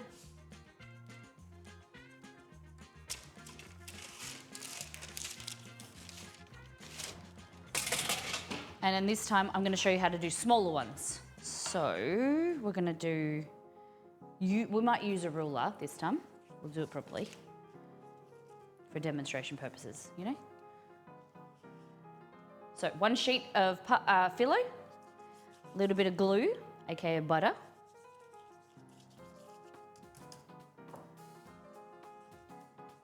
When in doubt, use less than you think.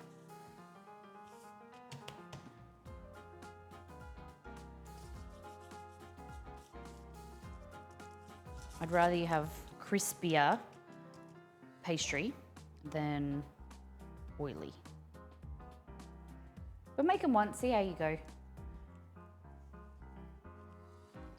Like that. So Greek filo pastry. Do I have a ruler here? A long ruler. Not underneath here.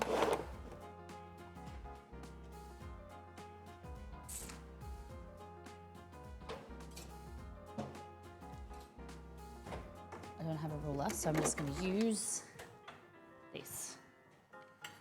We'll go in like there. We're going to divide it in thirds.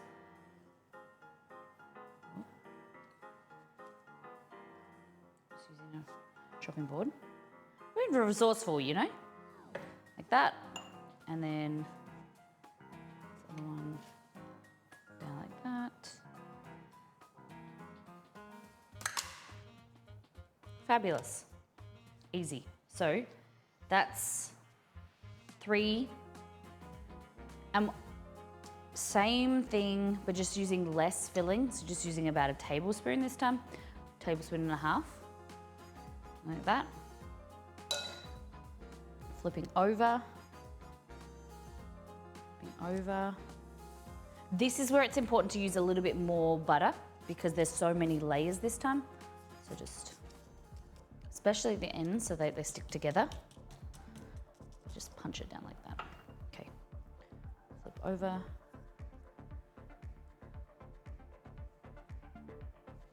I love pastry, so I think that these will be nicer. And they're smaller, you know, you get more balance between filling and pastry.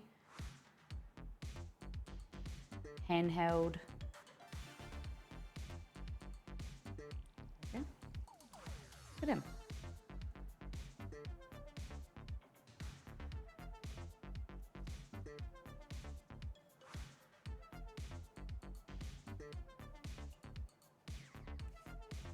Beautiful. Cutie patooties.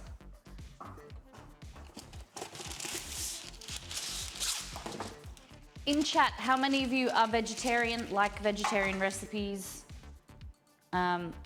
Just like spinach and ricotta, maybe? I think it's a great flavor combination. Spinach, ricotta, and feta. I think it works together wonderfully. Okay, let's do this.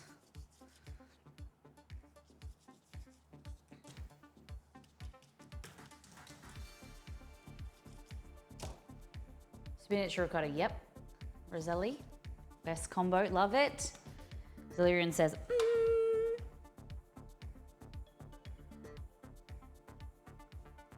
Not vegetarian, but I love the combo. Yes, good. Do you see yourself making these?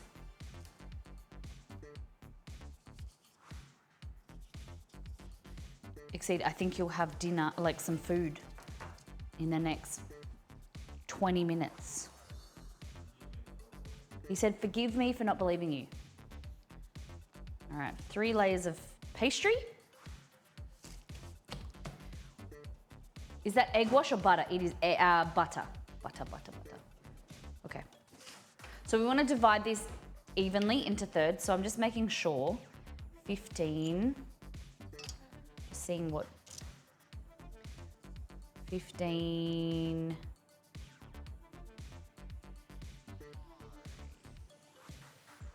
24 and a half, I would say.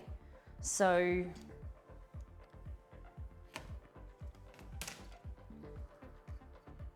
I didn't see what I did before. 6 inches. Yeah, so they're like 10 inches wide.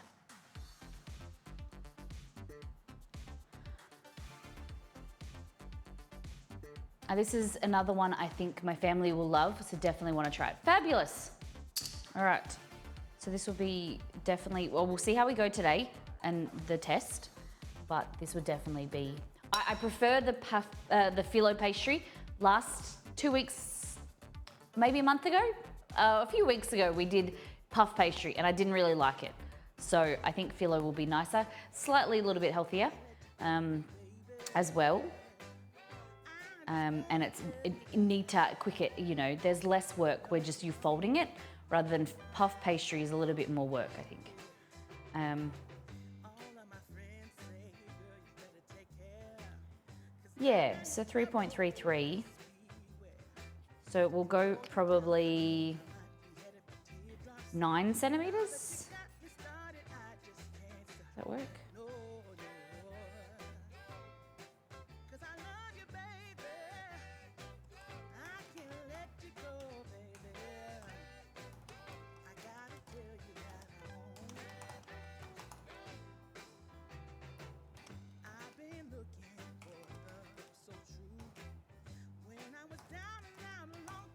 So divide in 3 equal rectangles. Beautiful kitchen and camera angles. Thank you, Cami. Welcome in. Nice to have you here.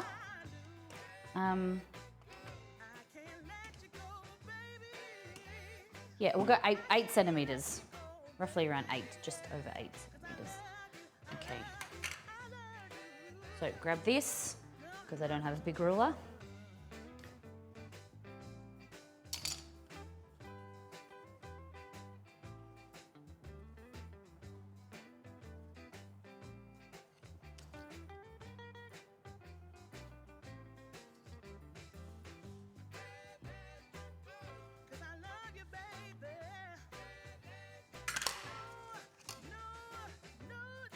Yeah, I made that first one too big. It's okay.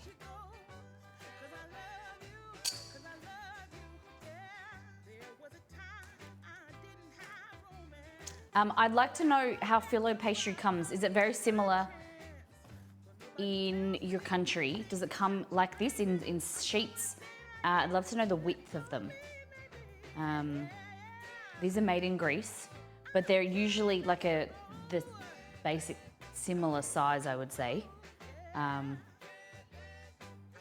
Because I know puff pastry is different to Australia and North America, the sizing and how the preparation, like the packaging. Does that make sense? All right.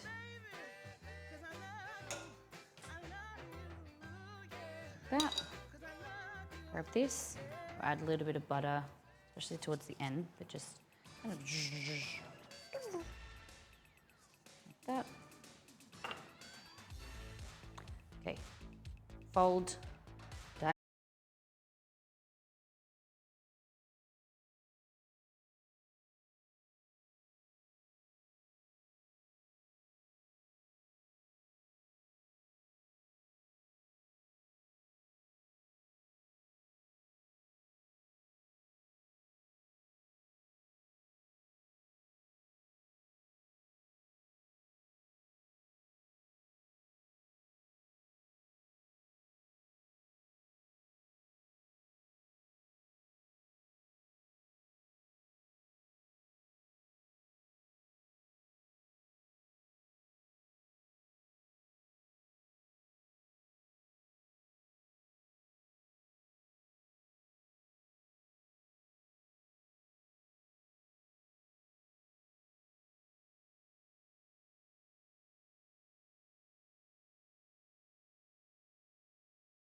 Oh my God, they're nearly ready.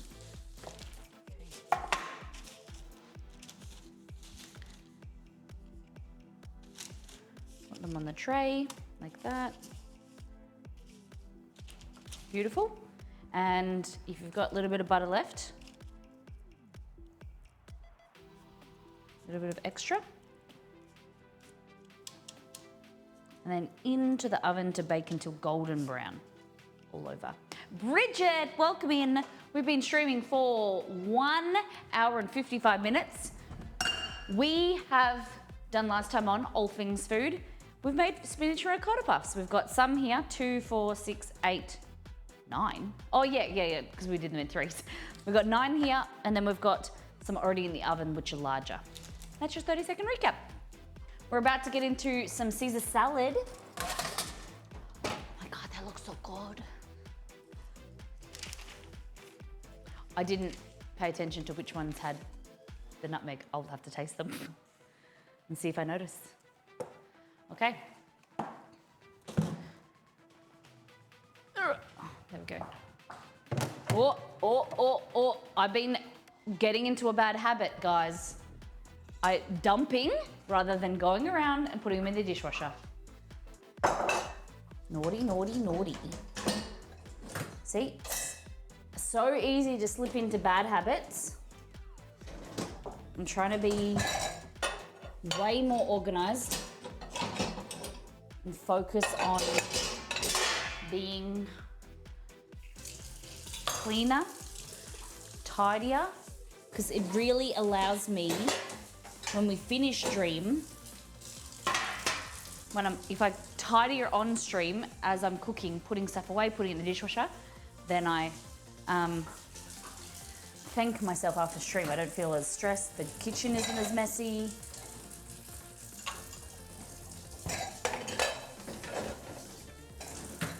Okay.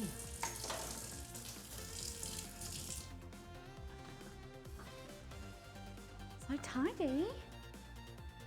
Trying to teach Mike to put everything straight in the dishwasher. Yeah, one thing that has helped me is leaving the dishwasher door open, so I can go around there and directly just put it. I don't have to open it with my dirty hands. Put it directly in the dishwasher. Hey Liz, good evening. All right. Liz, Anna went off to school okay? Her bedroom looks amazing.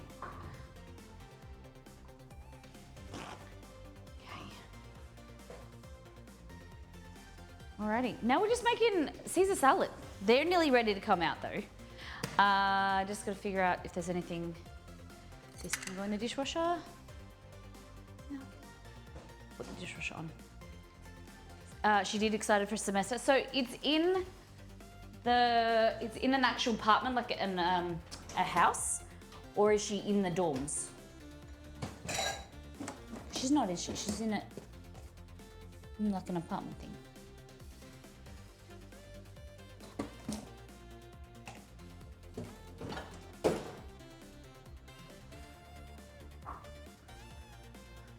An actual apartment, nice. That'll be great. Bit more kind of like easygoing for her, I can imagine. We've taught Jeff to take his dishes to the sink when he's finished. That's good. That's good. How's the new bub going, Grumpy? I bet she's beautiful. Our first Christmas was good, I hope. Okay. All right, so we were talking before about an iced coffee. What do we do? Do we make I feel like malt. I kind of want malted milk. Do we do malted milk with chocolate or coffee?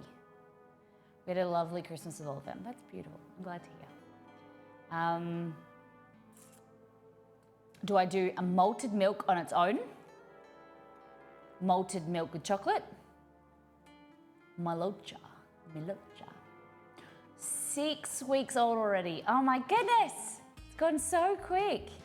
Malted with coffee. Malted milk with coffee because I'm keen to see how it tastes. All right. Hey Google, turn on Alexa. Got it. Turning Alexa on. So, I third this. Malted milk with coffee. Okay, malted milk with coffee. I love the name Cora. When I think of, I'd love to know what your kind of reasoning or the story behind naming her Cora. But I always think of the lady, the mother from Downton Abbey.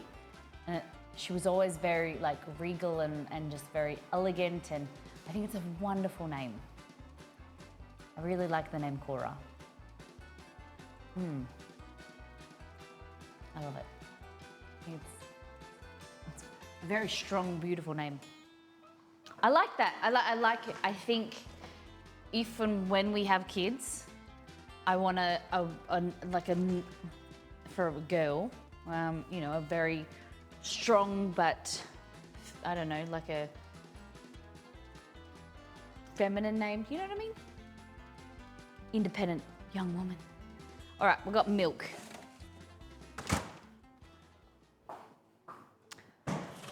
Milk. And now we're gonna need coffee, espresso, or instant. Good quality instant. What do you think? Malted coffee. I don't feel instant.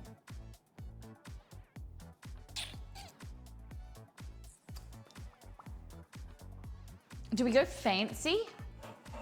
Put it in this new glass? Instant. Okay, we're gonna make it in this fancy glass because we're bougie. Okay, so pantry. My daughter's name is called Freya, and she is the embodiment of independent and chaos. I like that. I love the name Freya. We have friends who their daughter's name's Freya, and their other daughter's name's Evie, and I like both of them names. Okay, instant coffee, malted milk powder, hot water, just a little bit.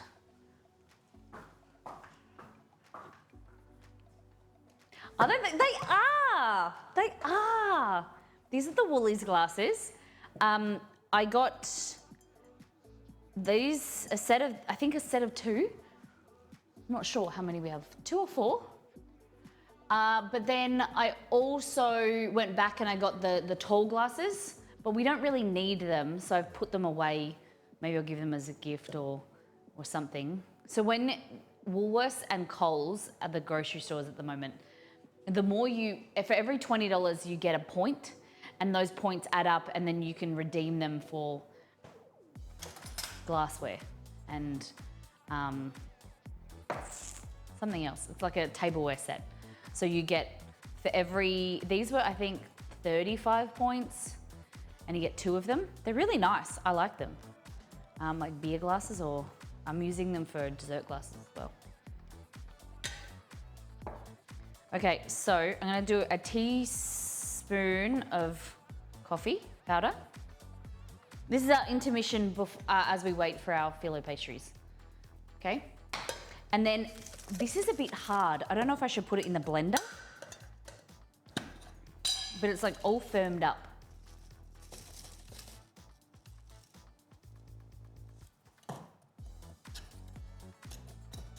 So this is malted milk powder, not the same as milk powder. It's malted milk. Hey Google, what is the difference between malted milk powder and regular milk powder? On the website allrecipes.com, they say, while powdered milk is a dehydrated form of milk, malted milk powder is a dehydrated combination of wheat flour, malted barley extracts, milk, salt, and sodium bicarbonate. Okay. Do you want a little more context? No. Okay. Okay, so we're gonna do like a...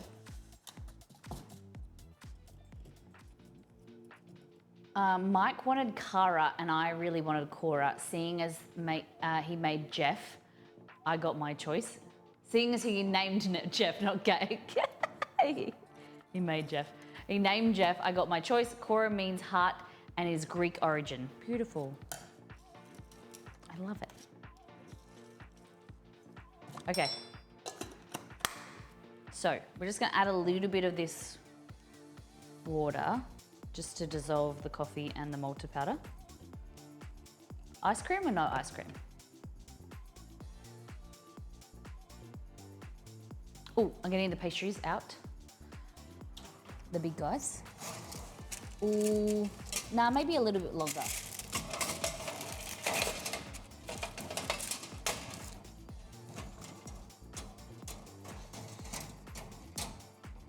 A little bit longer.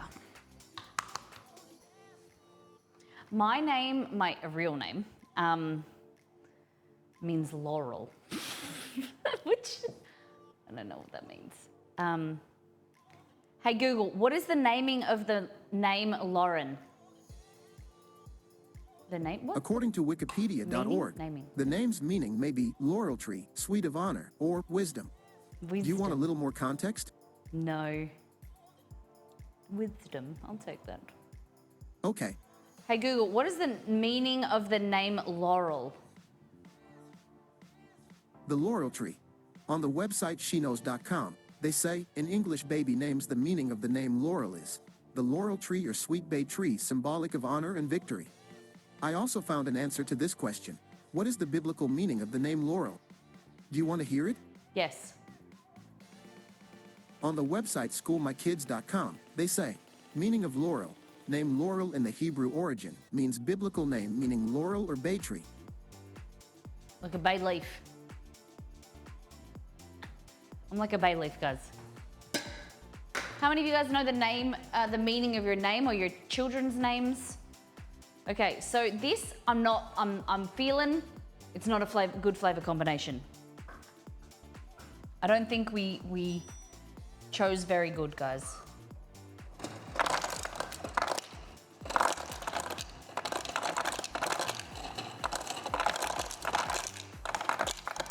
I don't think coffee and malt are very good.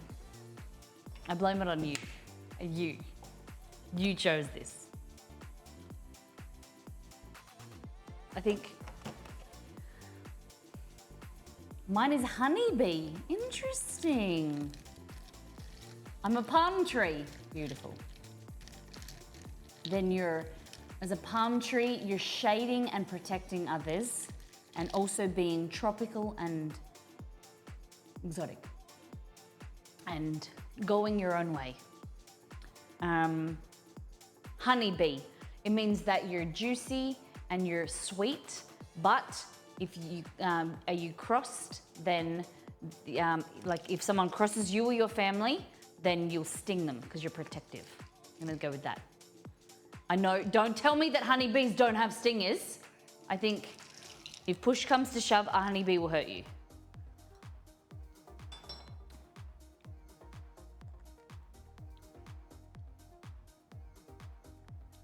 Not very good. See, I know, Liz, I know you.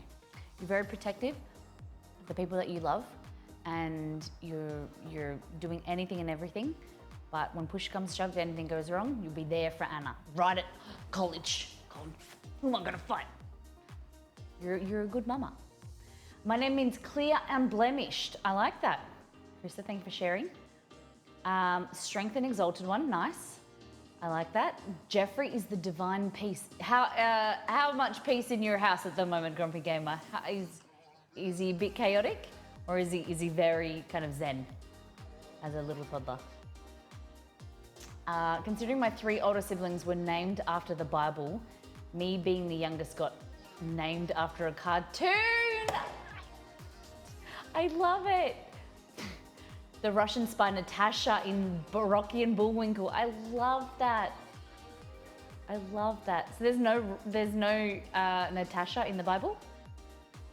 My cousins, all 3 of them were named after, biblical origin. This is okay. I wouldn't say it's great. It has no sugar in it, only the little bit from the malted milk powder. But it's not good enough to be like, oh yeah, you should try this. I didn't put the ice cream in, I didn't. Do you want me to?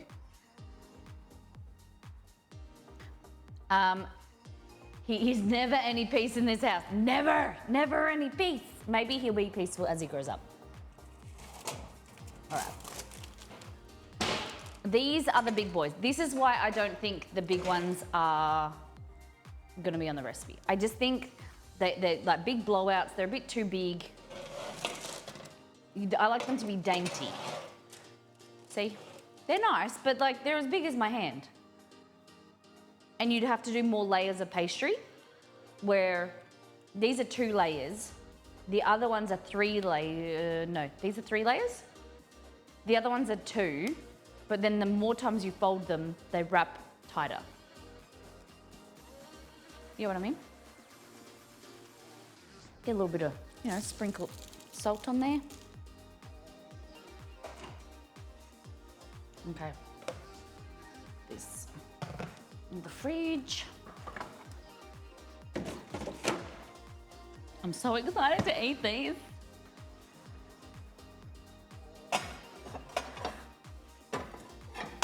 Ooh.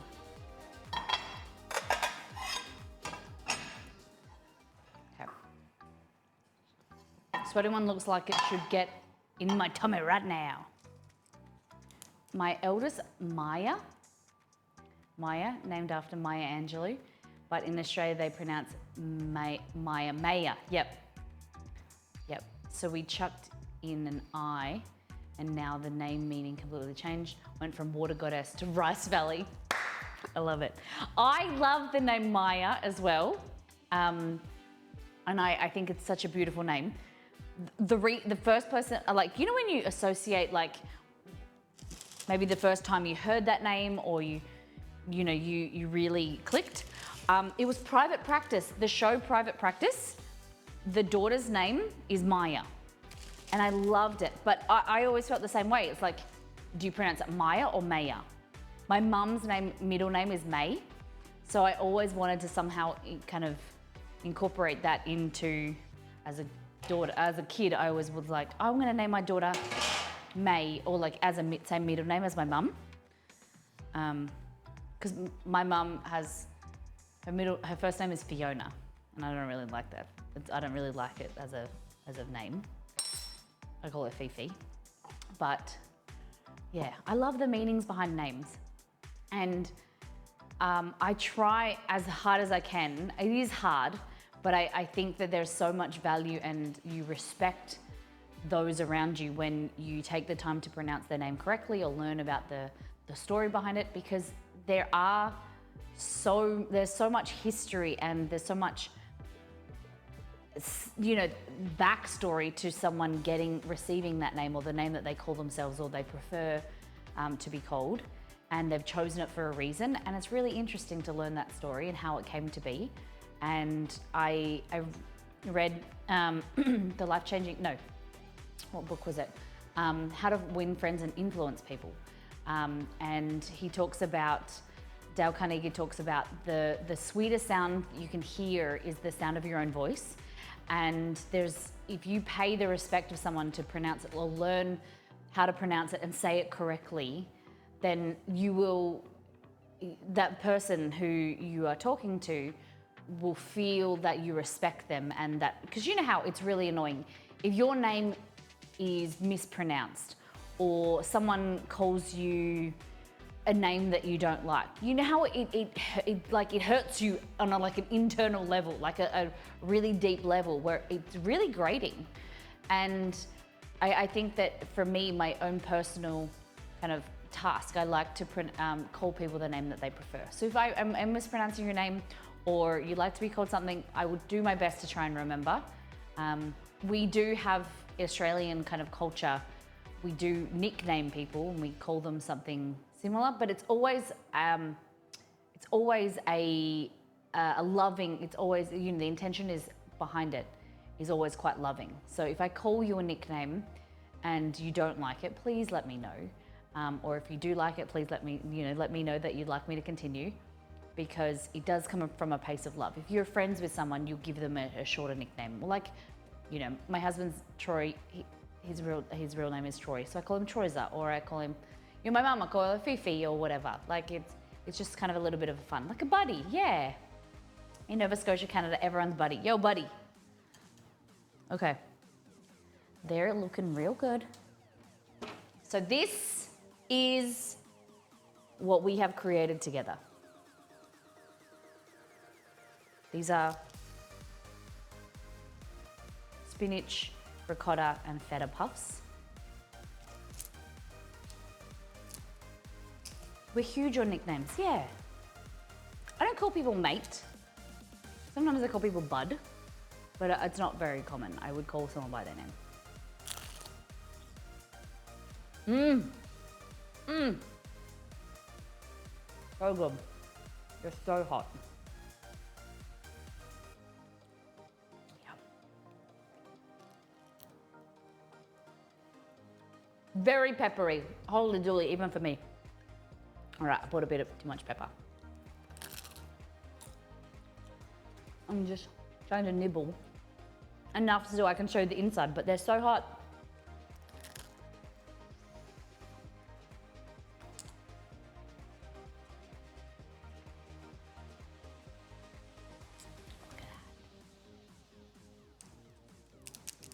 Mmm. Yum.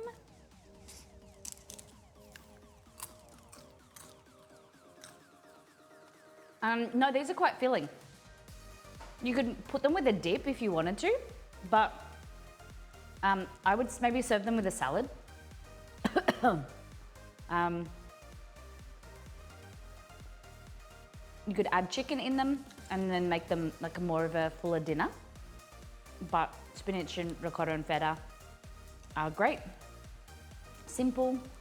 Yeah, you could do some just poached chicken, or no, grilled chicken inside there, and that would be nice. This is better. Hold on.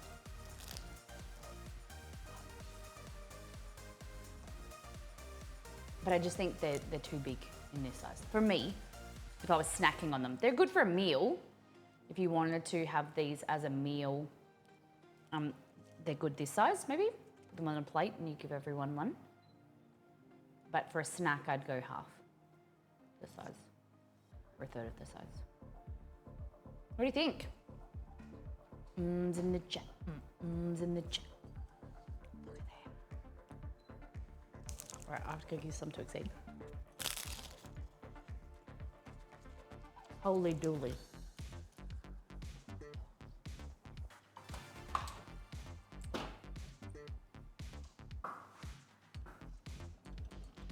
What do we think?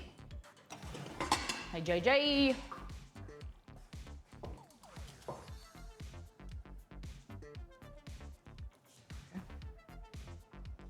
Breakfast. And they're, you know, as long as you reduce your amount of butter in there, they're relatively healthy. Spinach, ricotta, full of protein. Or you could use cottage cheese if you wanted.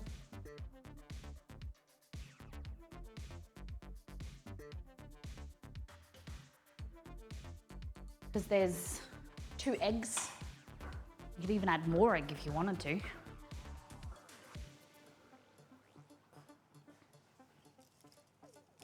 You hear that sound? Yes. What do you reckon? Who's pretty keen for these?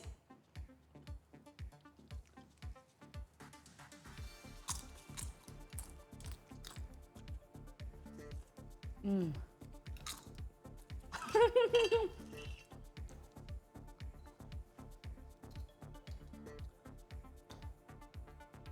Okay, so I'm just, if you, yeah, you can follow along with the VOD, but the recipe will come up, the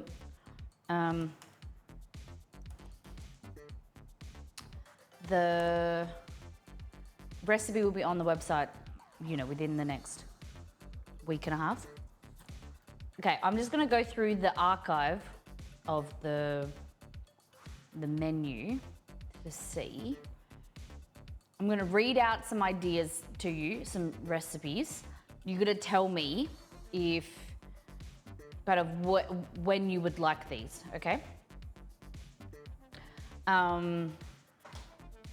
Things that we've made so far. We're doing shortbread on Monday. Sorry, shortbread on Friday this week.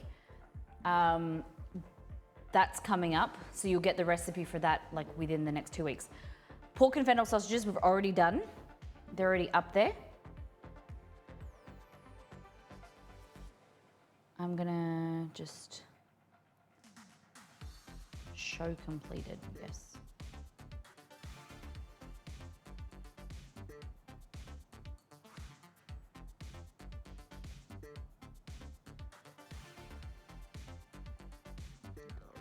Okay.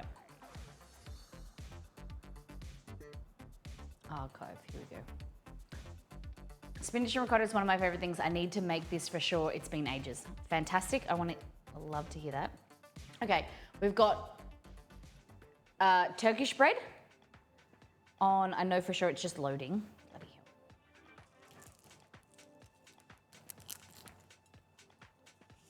hell. Okay.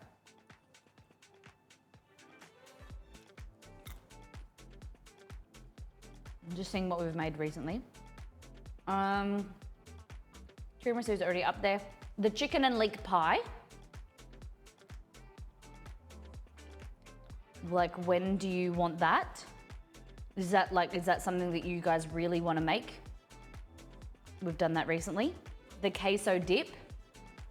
I think that we'll leave the queso dip till February because that will be for probably in about a month, 4 weeks time. We're going to be making that for Super Bowl food.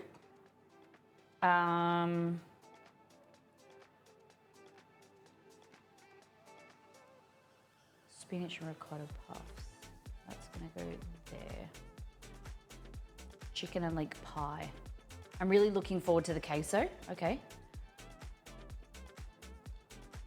So, death by chocolate cake. No one's in a hurry for. I'm expecting that to probably be February, March.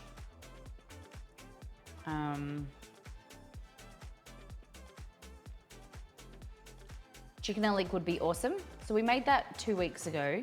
I think I will look at that for going up soon. Super Bowl is February the 12th. Queso would be awesome for that. So the first week of February, we're gonna be doing a whole week of like game day food. So then I can get the recipes up on the website so that you guys can make them for Super Bowl.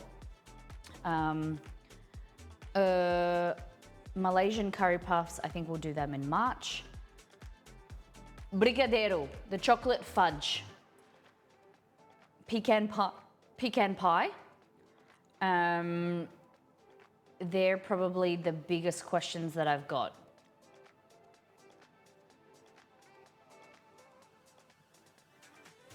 Yeah, pecan pie. And do you guys remember me making anything, things that you've been waiting for?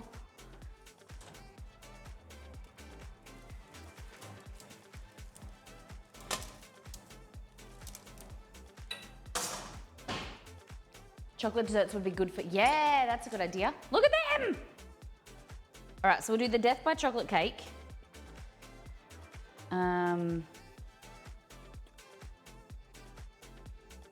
Okay. I got souffles. I think I'll do the souffles in February too, because souffles would be good for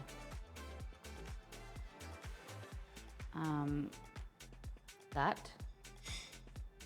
Eclairs? Do you think anyone's going to make an eclair for?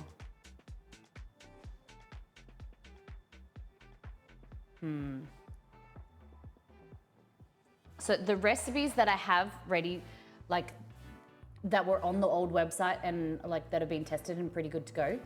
Lemon bliss bowls, smashed potatoes, fajitas, the kwamaskru risotto, which I'm going to be calling that a Thai curry risotto, poached eggs, crispy coconut chicken, crispy chicken burger with honey slaw, carbonara shengjing bao, which is like your steamed chicken or pork buns. My grandma's sponge, garlic parmesan wings, they'll be perfect for game day. Chicken and waffles, cinnamon donuts, round 2. There's the second type of like a simple donut. Biscoff banana pudding, hunter's pie, which is kind of like a hearty beef pie. Gyoza wrappers, a cocktail recipe for the Stolen Sunset. Beef rib ragu, cinnamon scrolls, chipotle salmon bowls, pecan pie, pretzels. Pretzels was the other thing. That's game day food, isn't it? That there, February. Pão de queijo, death by chocolate cake, curry puffs, edible cookie dough, pão de queijo cubano, banana crumble cake, chicken and broccoli risotto, and a Turkish eggs dip. Souffle and mousses. Okay, I know mousse. I know, Rosella, you like mousse. And you were saying that you're making mousse lately. Good idea. Crispy coconut chicken. And the rest of January is probably going to be a lot of Australian day, like Australian food. Like lamingtons, pavlova,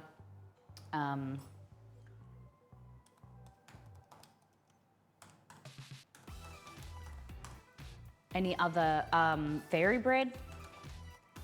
I'm looking for suggestions there, but that gives me a good list. Super Bowl food for February we'll focus on. And then these will be up. I think the Turkish bread, I think you guys will really like that. Hey buddy, you want some pastry? Bye. Okay, look at these.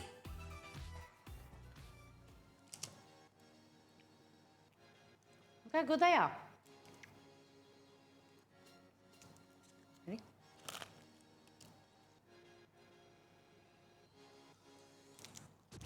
Hot. Spinach, ricotta, feta. Oh my goodness, so good. Just amazing.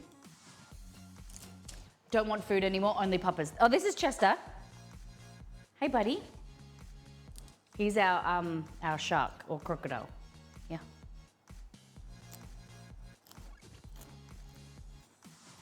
Yeah.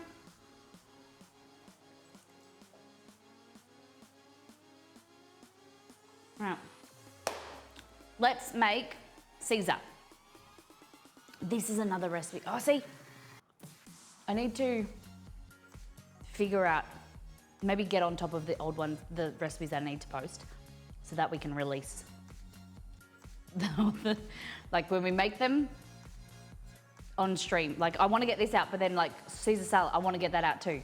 So it's just I need more time. Less streaming, more time to type up. Okay, Caesar. Let's go. Caesar salad. How many of you guys are confident with poaching eggs? How many of you never done it before? How many of you have done it, screwed up, and need assistance? Grilled chicken Caesar. Here we go.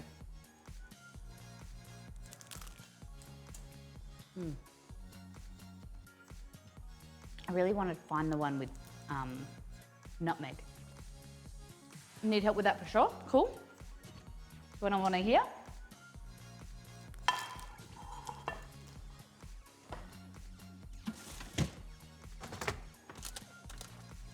All right, so we're using cos lettuce, AKA romaine lettuce, here,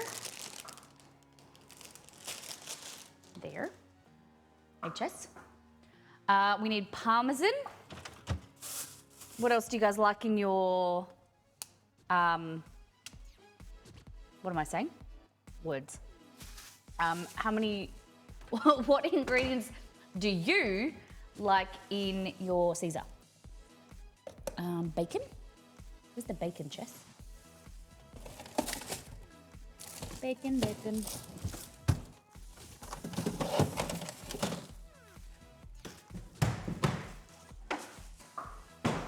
I have some prosciutto and I also have some bacon. It's frozen though. We're gonna make our own croutons, Parmesan cheese, eggs, and then we're gonna make our own dressing, okay? Super easy. I'm gonna show you how to make a Caesar salad today using mayonnaise, and then eventually I will release a recipe using, like making it from scratch. as well. Plenty of bacon, I agree. Romaine, we call it cos lettuce in Australia. So that's there. We're gonna grab some bacon. We're gonna defrost this pan fry it so it's crispy. And that. Watch out, choo-choo.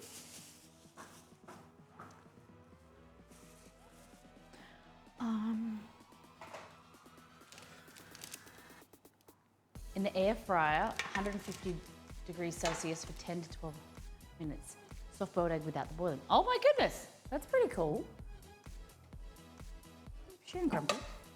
Okay, first thing, we're gonna cook our bacon. And I could defrost this, but I'm gonna be lazy. And I'm just gonna let it cook itself.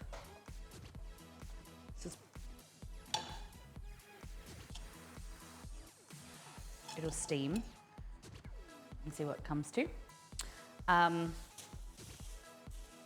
Okay, I have a question. Prosciutto. Does it go off? Hey Google, does prosciutto go off? On the website eatcuredmeat.com, they say, prosciutto lasts for a long time, but will eventually go bad. Do you want a little more context? Hey Google, when do you know your prosciutto is gone bad? On the website ehow.com, they say, a gray or green tint to the meat is a sign that it has gone bad and shouldn't be eaten. Do you want a little more context? No, like it doesn't change color. Okay. It's got a weird smell. We'll see. Okay. I think once it's cut, it won't last as, I agree with that. Because when it's whole, you've only got small bits of surface area, right? Okay, so bacon, cos lettuce, croutons, okay? What you wanna do is just grab yourself some bread, like this, any bread that you've got. I'm gonna use the crust. We're gonna either pan fry these or you can bake them as well and get the best croutons. Usually I would use leftover sourdough, but I haven't been baking bread. I'm gonna get back into it.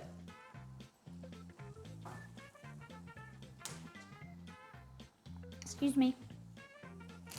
Alrighty. So.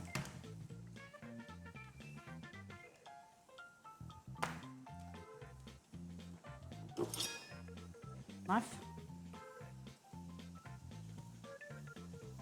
Two ways.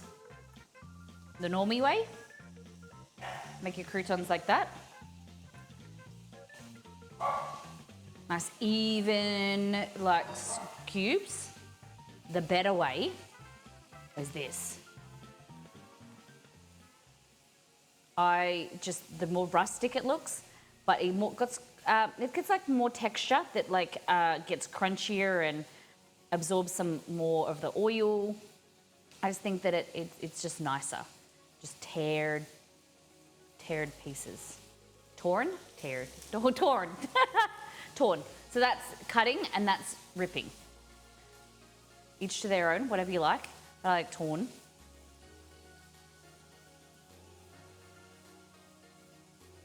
Doesn't matter as long as it's even.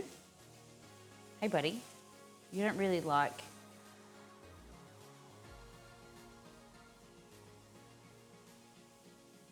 It looks like directly into the camera. What do you think?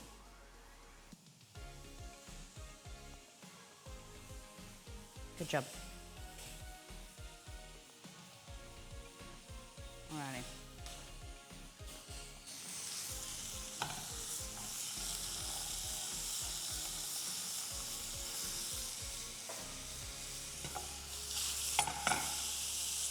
And then as it defrosts, just pull it apart. Okay, wash my hands. Okay. Crouton for me. Oh, rummy. Okay. So ideally, I don't like... One moment.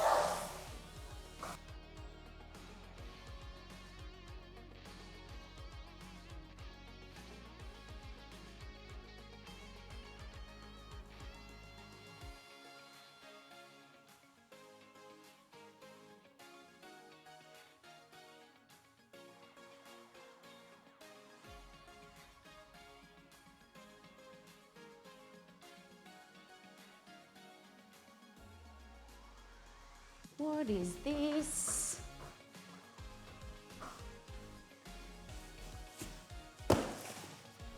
E-parcel. What do we got?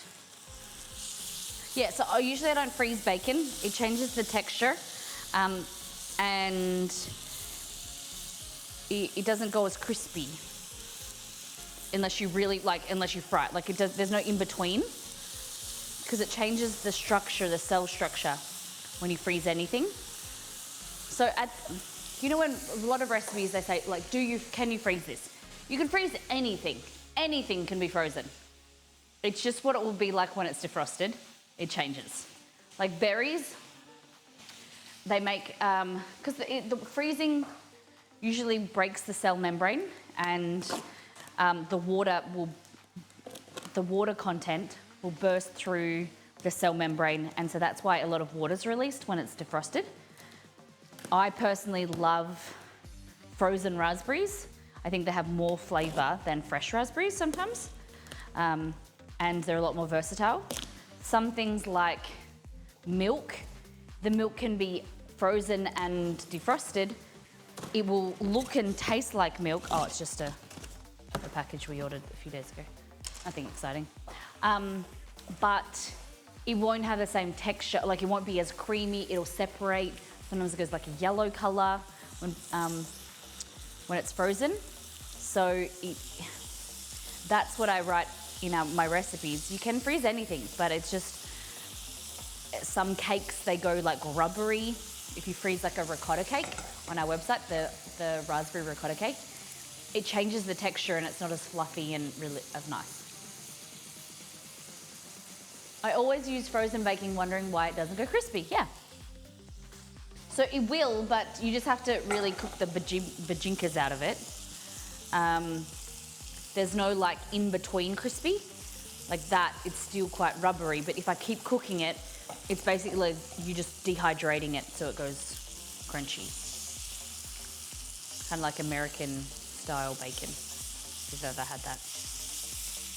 American style bacon to me is like prosciutto. It's like an uncured prosciutto. It's so thin. Okay. So keep cooking that. We've got our croutons here. And Sarah Strange, welcome in. How you doing? Were you playing D&D? Thank you for bringing your community in. All right. So this here is the croutons. What we can do is use the bacon fat to toss this in before we bake them. And that will add a really nice flavor. Okie dokie. Do we want to make the Caesar? Do we want chicken on top? What do you think? Chicken Caesar or just a plain vegetarian? We are making Caesar salad right now. We've just finished making these spinach, ricotta, and feta puffs. These will be on the website soon, but they are nice snack or full meal. A little protein. Look at that.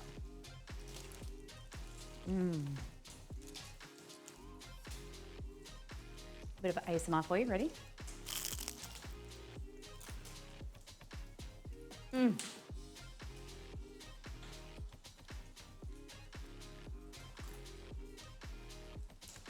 Okay, hopefully when you make my recipes, you do the happy dance. You know when you eat something and it's so good, you gotta like move your body. Do you do a happy dance?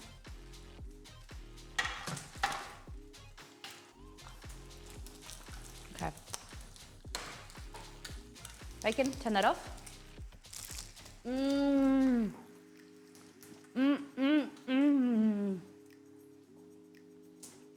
Just trying to find paper towel.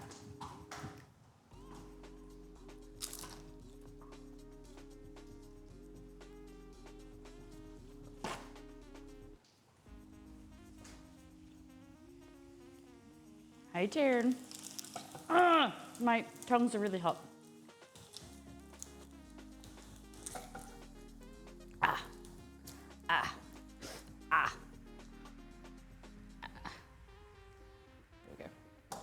Okay, fat, like that.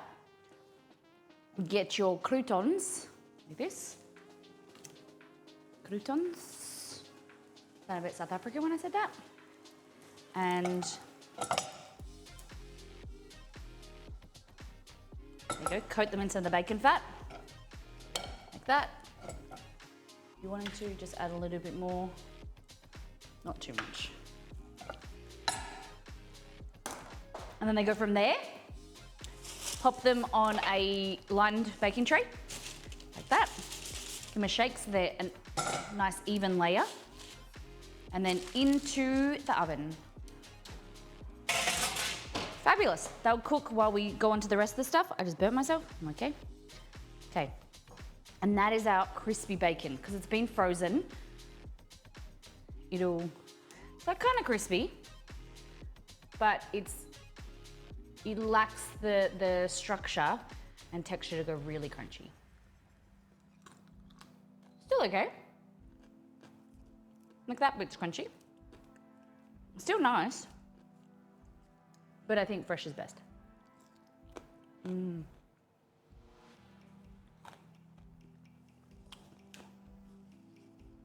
Okay.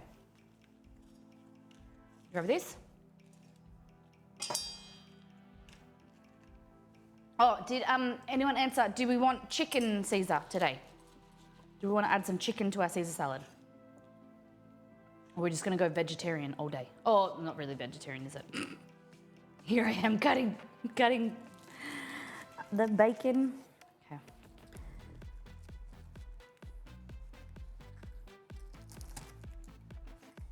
There we go. Nice big pieces. I always like chicken. Tear it apart as well. We like rustic around here. Okay. Keep that aside. Push it over there. Let's go. So chicken? Yes, chicken? Okay, so I'm just gonna have to defrost some.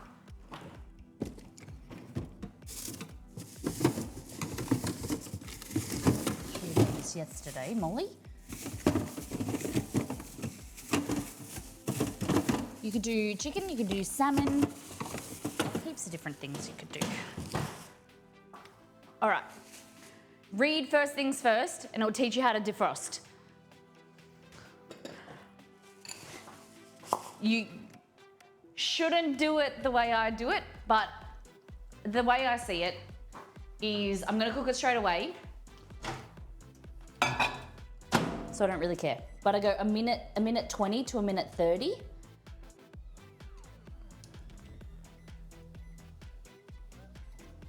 But you're not supposed to defrost like that, okay? Defrost at room temperature or in the fridge. No, not at room temperature. Defrost in the microwave.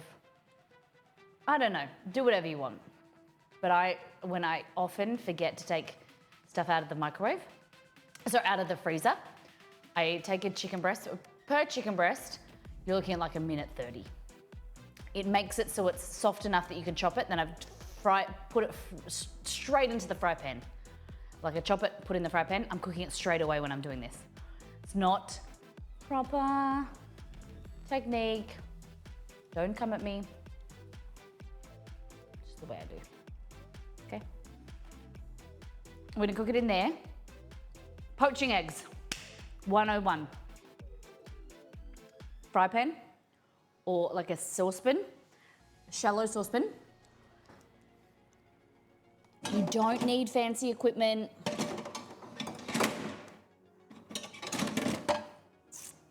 I'm gonna do like this. I'm gonna put the chicken in here. I'm gonna use that for poaching. Hey Sheila, welcome back. All right, so all you want is like a saucepan, a fry pan like this, right? Where it's relatively like a normal, you want like a deep, hold on. Let me arrange my thoughts.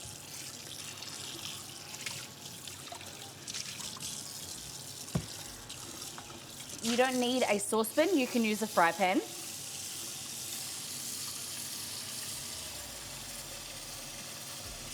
Like this, right?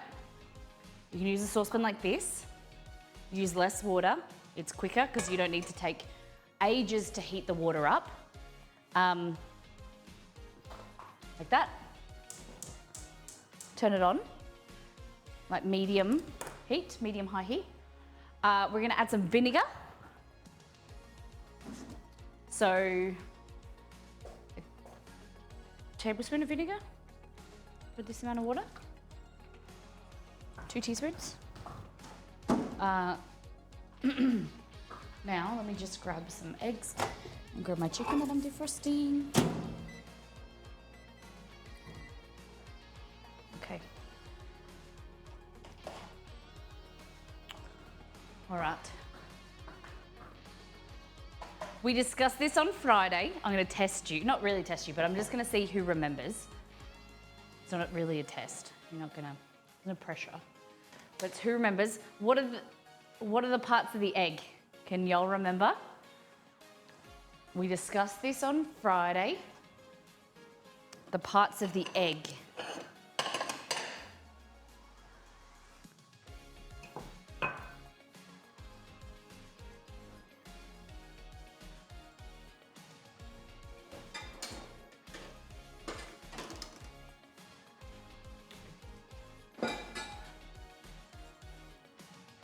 A nucleus, the cytoplasm, and the... Thanks, Kat. Did you Google that? Wait, what kind of egg? Chicken egg. Yes. Crouton's looking good. The yolk and the albumin. Yes. The albumin and the yolk. Okay, but like in layman's terms, normal, like, don't Google it, normal, nope. So yes, that's the words that I'm looking for, Roselli, whites. Layman's terms.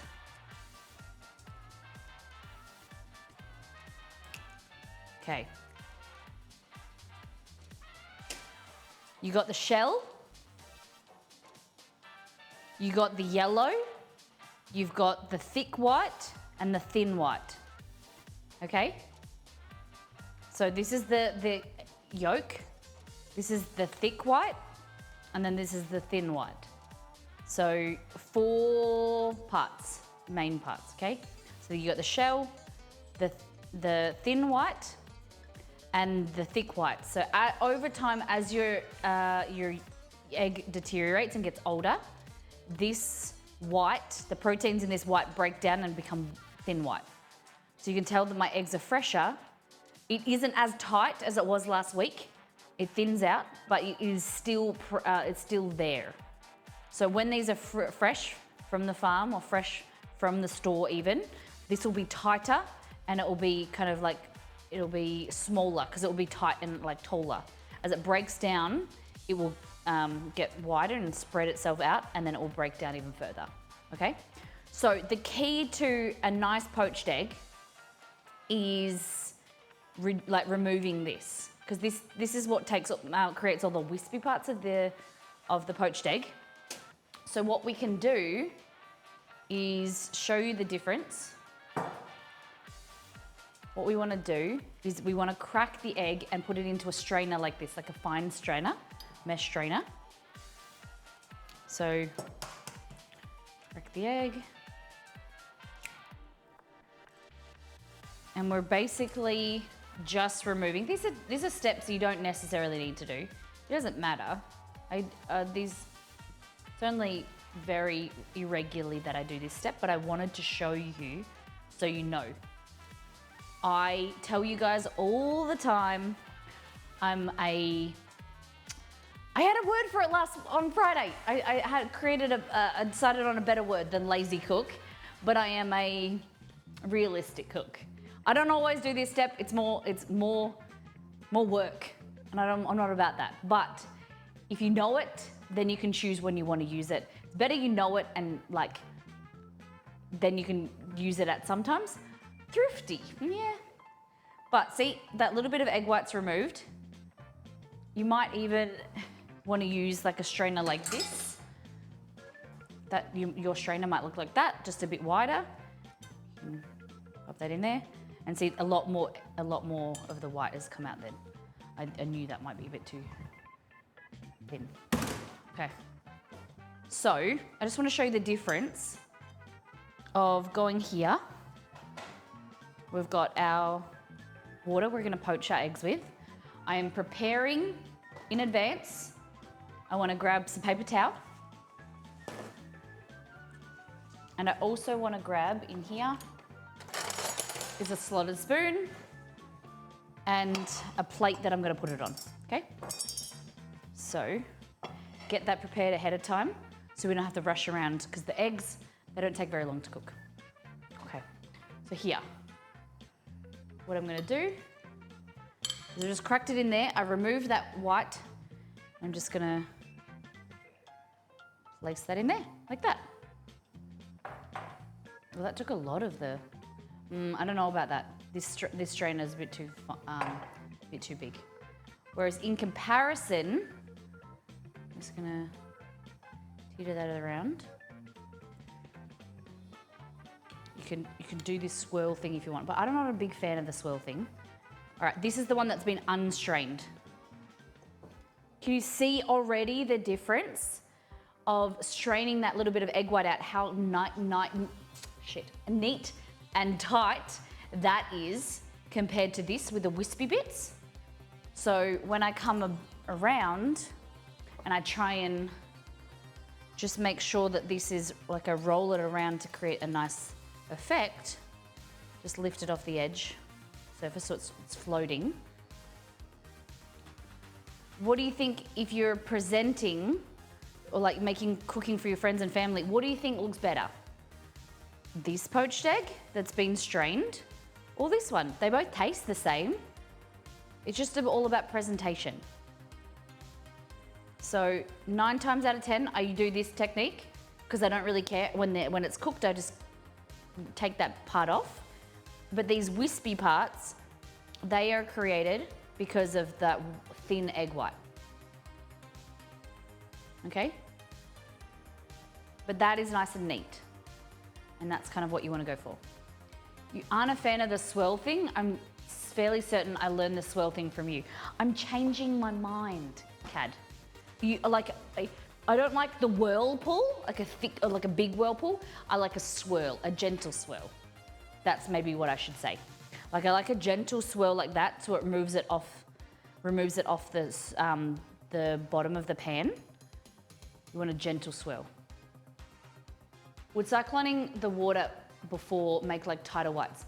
It's really down to the tighter whites is the proteins in the egg that are caused by using really fresh eggs. Like they're going to be tighter because the proteins are fresher. As the eggs deteriorate, they get older, those proteins start to get looser, and that's what creates that effect. Molly, have you seen the Epicurious version of poached eggs? They leave the eggs in a bowl with half vinegar and half water, let them sit for 10 minutes. That way the membrane is firmer and you get a tighter white. I haven't looked at that. I don't really like the idea of leaving them in water and vinegar. I don't know. I feel like they would taste more like vinegar and water. All right. Compared to that.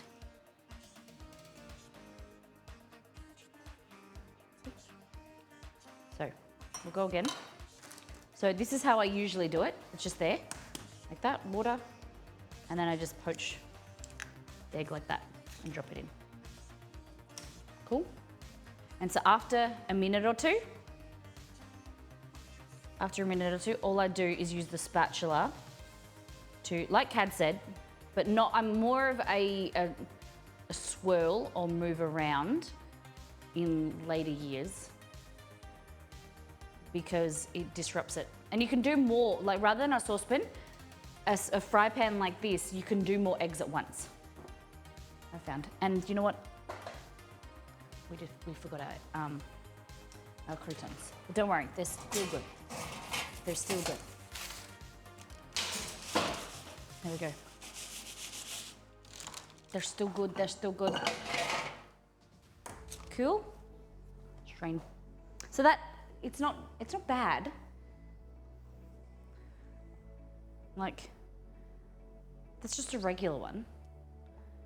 But in comparison to the other technique of using a strainer,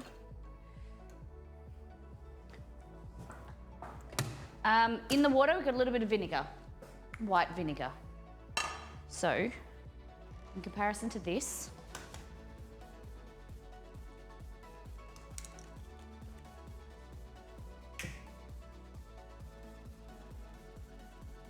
just getting rid of any runny white.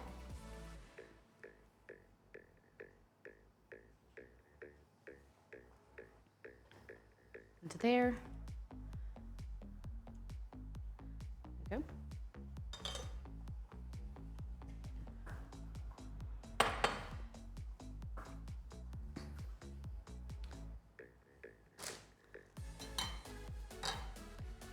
And you'll find that chefs will, I didn't strain that well enough. I went back to the really fine strainer and I wasn't a big fan. Yeah, hold on. Let me do a redo. Redo. Redo. One more egg. Stuffed up my explanation. Okay, so egg.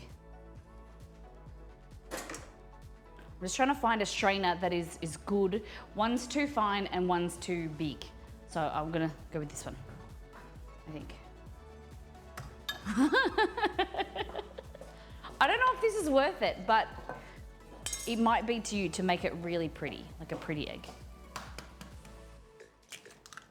There. Yeah, that's a better strainer. Okay. So going here.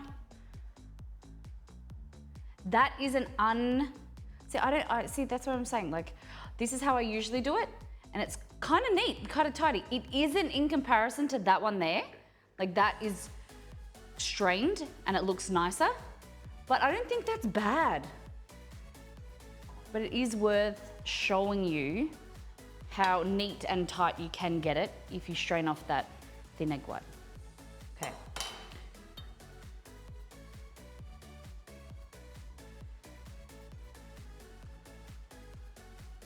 Ready?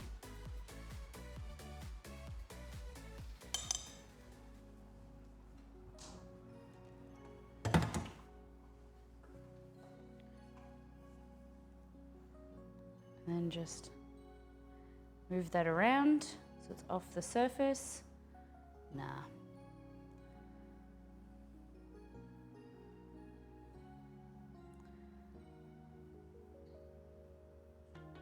My eggs are a little bit older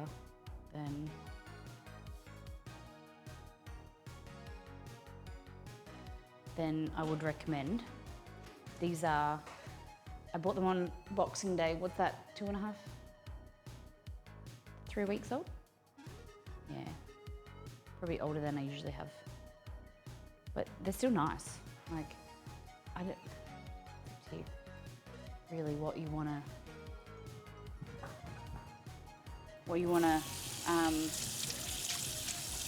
it to look like, what effort you wanna go to.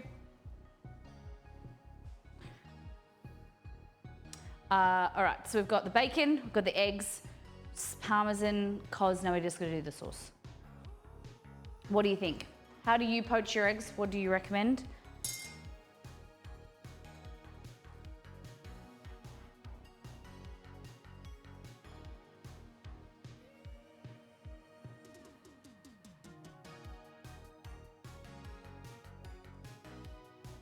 See, it is quite neat, quite tight.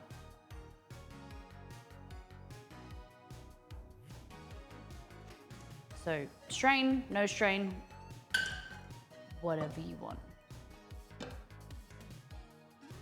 But there's still like, it's still messy. So I don't know. I'm torn of if I tell you to do this step or not.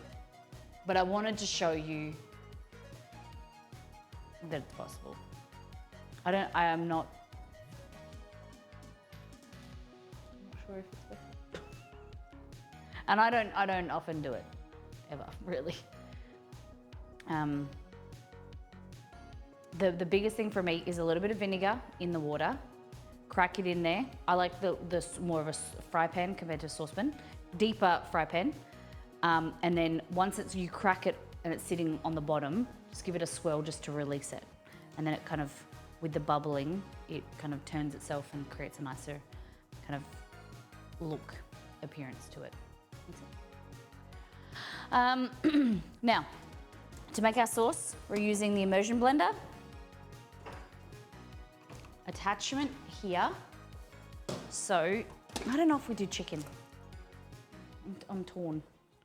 I might do the salad and then we make the chicken on top.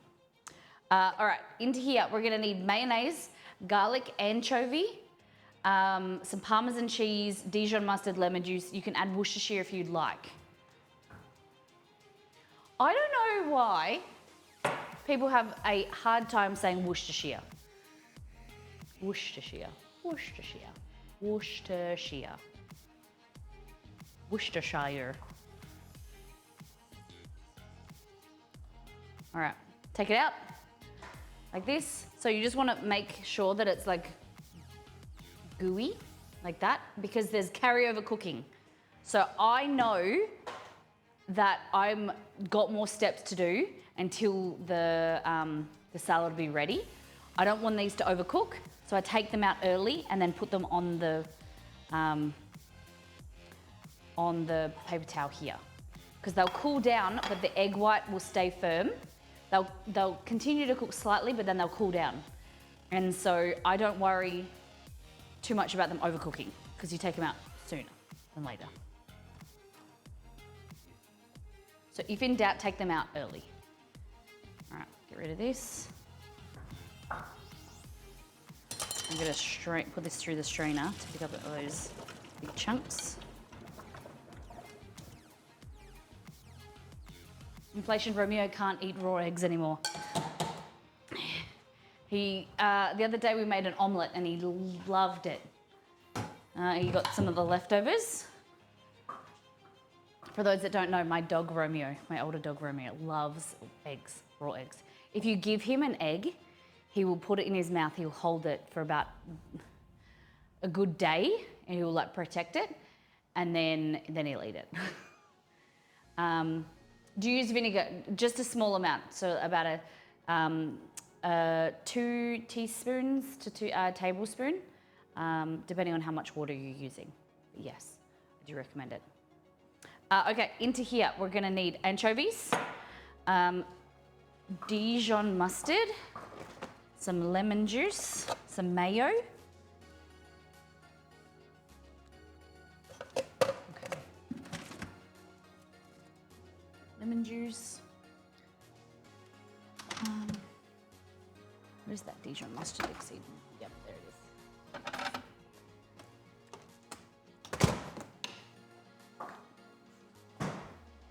A dozen of $5 here now, $7.20. You can still get them for like $4 in Australia, depending on what quality you want to get. But yeah, they're like $4 to $5. Okay, so we're gonna go with half a cup of Kewpie, whatever you want to use. I like Kewpie as your mayonnaise. I'm gonna teach you how to make a mayonnaise from scratch, but not today. Not today. Then we're gonna Dijon mustard. So, a teaspoon, like that. Remember, you can always add, you can never take away. So it's better to go easy and then blend it, taste it, and then add more later. See you, Spoonflakes, thanks for being here. Okay.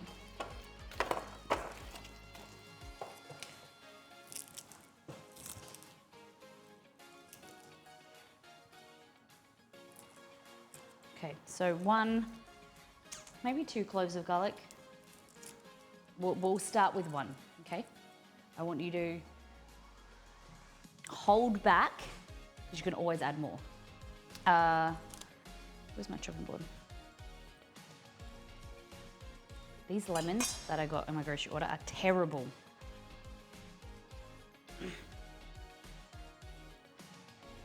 There's like nothing in them.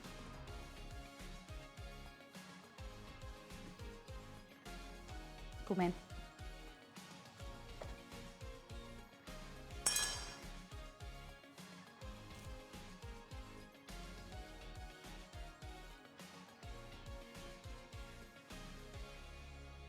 Want like a tablespoon? No. That's not gonna have anything in it either.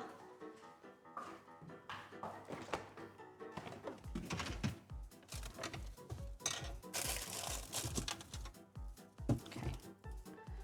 Another pack of lemons, let's go with this one. We're gonna add Parmesan, so I'm not gonna add salt at this stage. I am gonna add pepper. That's better.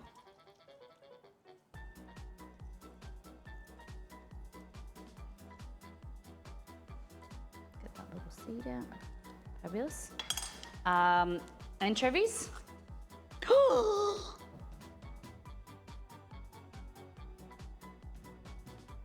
Oh my God, I have anchovy oil all over my shirt and it's going into my top. It's going down my shirt. Oh my God. Oh my God, I'm gonna smell like a fish.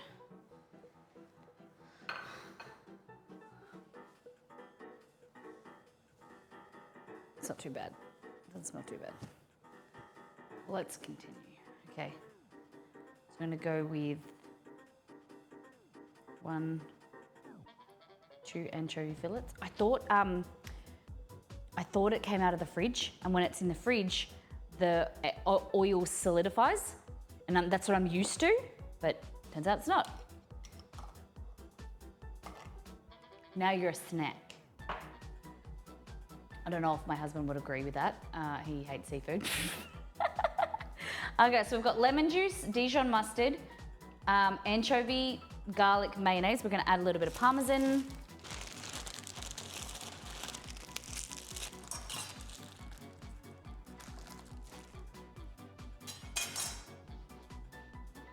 Okay, go with how much Parmesan? Yeah, that should be enough.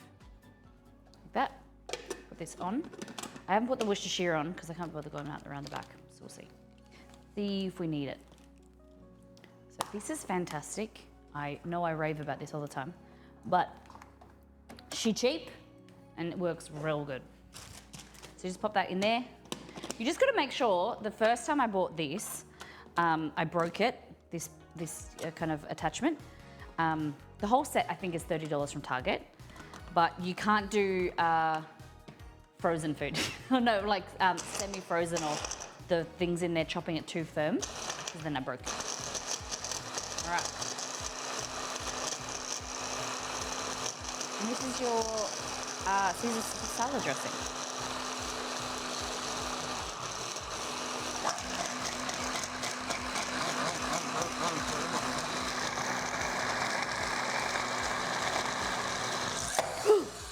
Okay.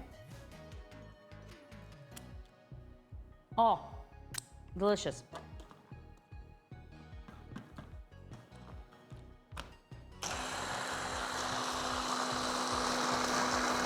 Yeah, so this is a company called Bellini and just sold at Target. Comes with this, a whisking attachment, the base, the immersion blender.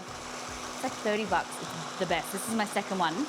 I used the first one for a good 5 years.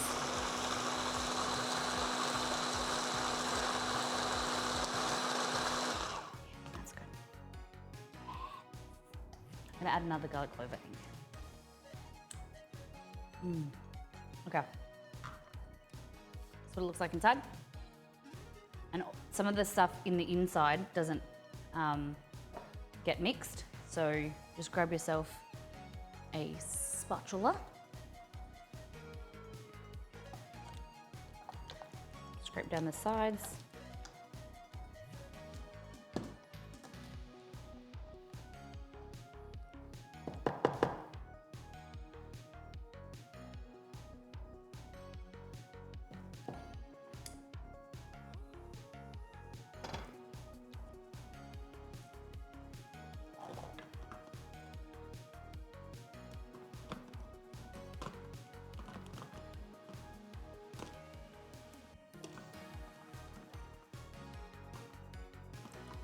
Why is it sitting on now?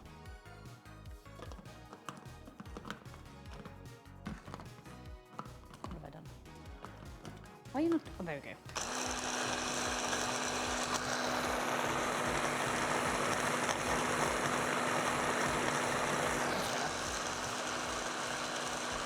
I think I'm going to bolt prep Caesar. Nice.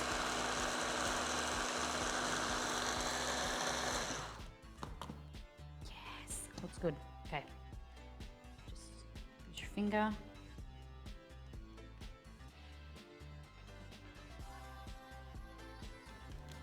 Like that. Cool.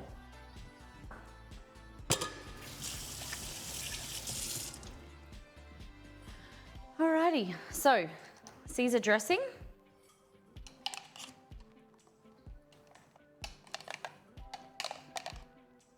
Looks good. Yummy. Oh, I didn't add pepper. You don't need to add any sugar. Sugar. You don't need to add any salt. Just a nice pinch of pepper. Like that. And give that a mix. Beautiful. Fabulous. And we got everything else. Lovely.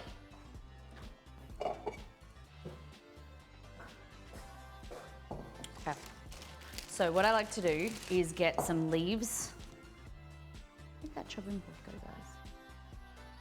You know that little mini chopping board I have? Oh, here it is. Okay. So I like to just take the top off here. They've already been washed. And get a few leaves and lay them out just for like presentation. Like that.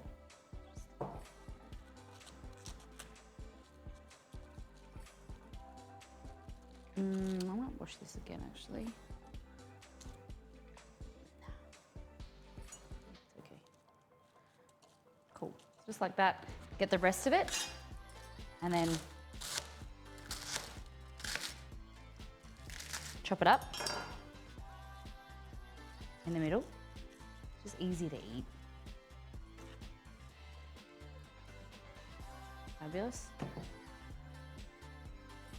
Do you guys like your salad dressing, like your salad to be dressed, or do you like it to be just drizzled on top? What do you think?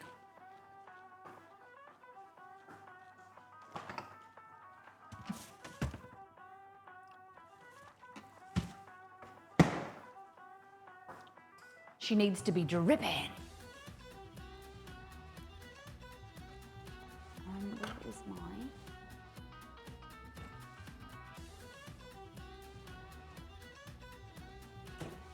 Trying to find my slicer, my cheese slicer.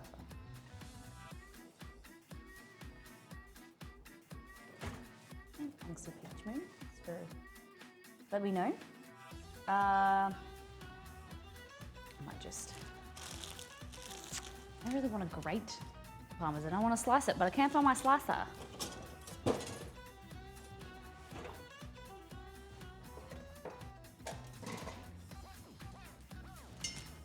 See if this will work. Oh.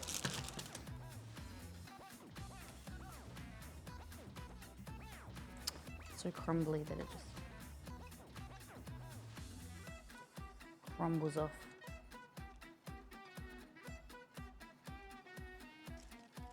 Okay.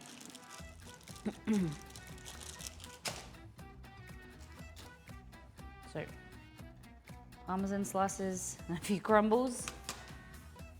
Hey, that.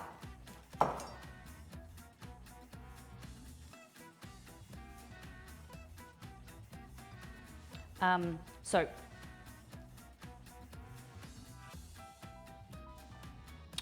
then if you want, we'll dress it. We'll dress it properly. So just grab out the inside, the chopped up pieces of lettuce, like that.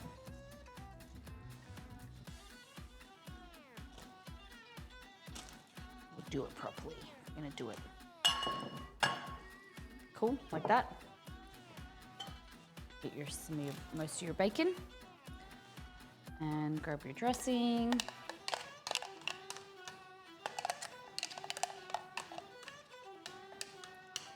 Have you had it, Empotza, have you had a Caesar before? It's so good. Look at this. I don't like too much dressing.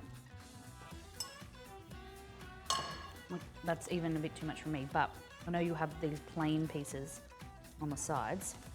Oh, we haven't had the croutons.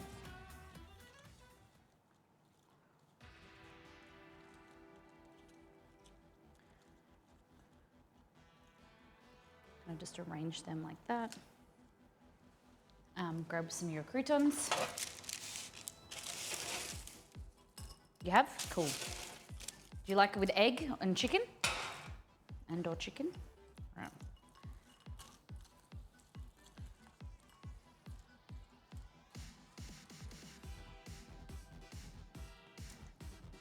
Alrighty.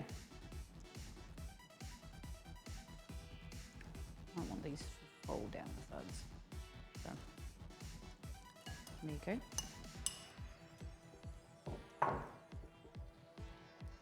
How delicious. Just arrange it.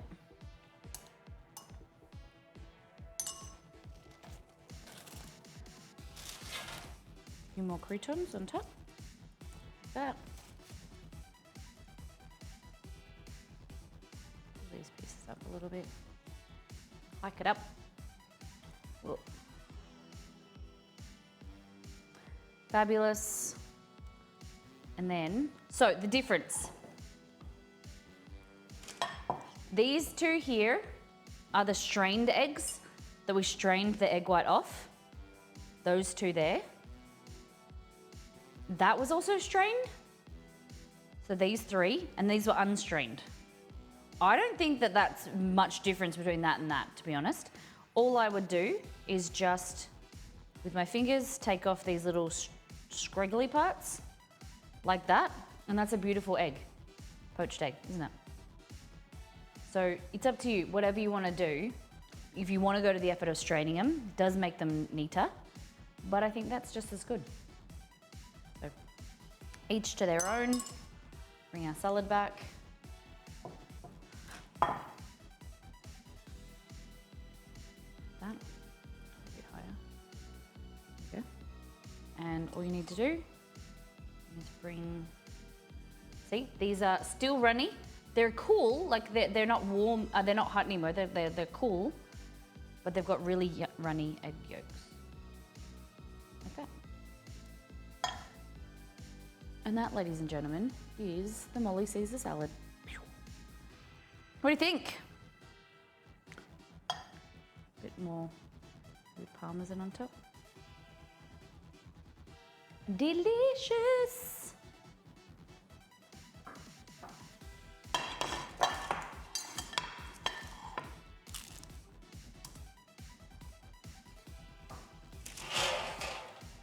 Where'd my plate go? Oh. What do you think, chap? Are you a fan of a Caesar salad? Would you eat that?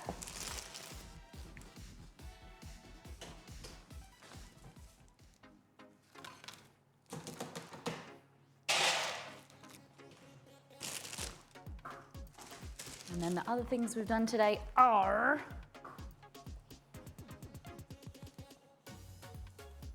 our spinach ricotta puffs.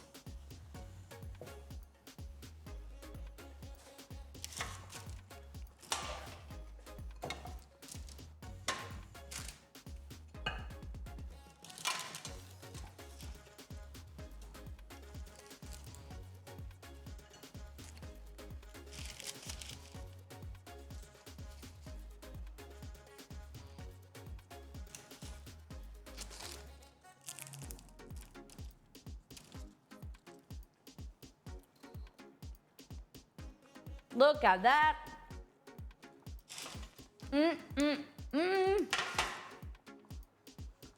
Oh, the nutmeg is nice. Look at those buffs. So, I want to know, what is your DOTD? Dish of the day, chat. Guys, what is your dish of the day? Dish of the day. You've got Caesar salad and spinach and ricotta phyllo puffs. Don't make me choose. Yeah, you can choose both, of course. I'll allow. I'd like to know what your dish of the day is and which recipe you would prefer on the website.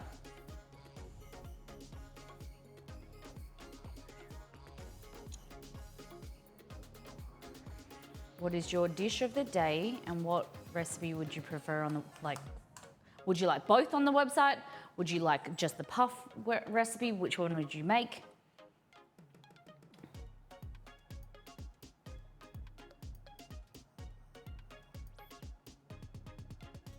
Puffs on the website. Puffs, puffs, puffs. Yeah?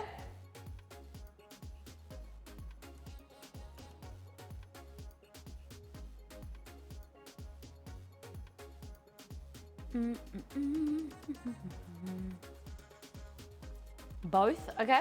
You, who is keen to get the, anyone want, other than Casvillin, the Caesar salad on the website?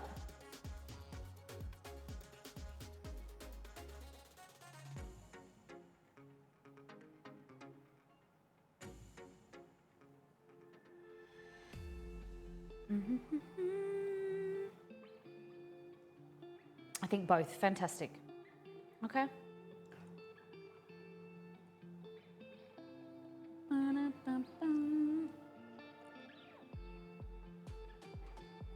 Alrighty.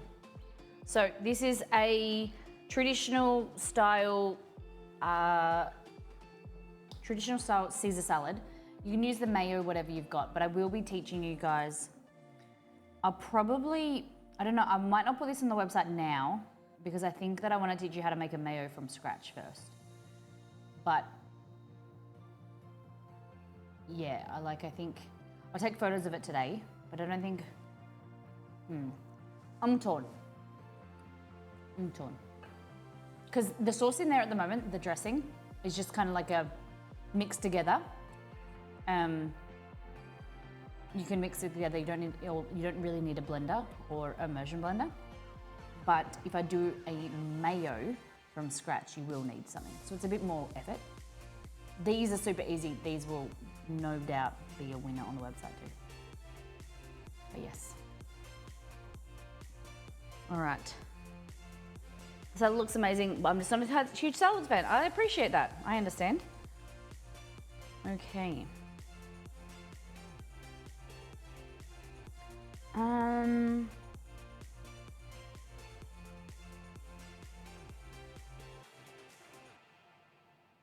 Let's go. I'm gonna try and find someone new to raid. Well, that's me. I was like, I can hear myself. They sound like me. That's me. Drawing app and then add.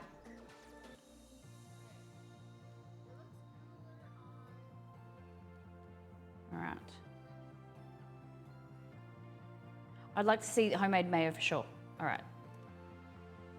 Thanks for the stream. Thank you for being here. Thank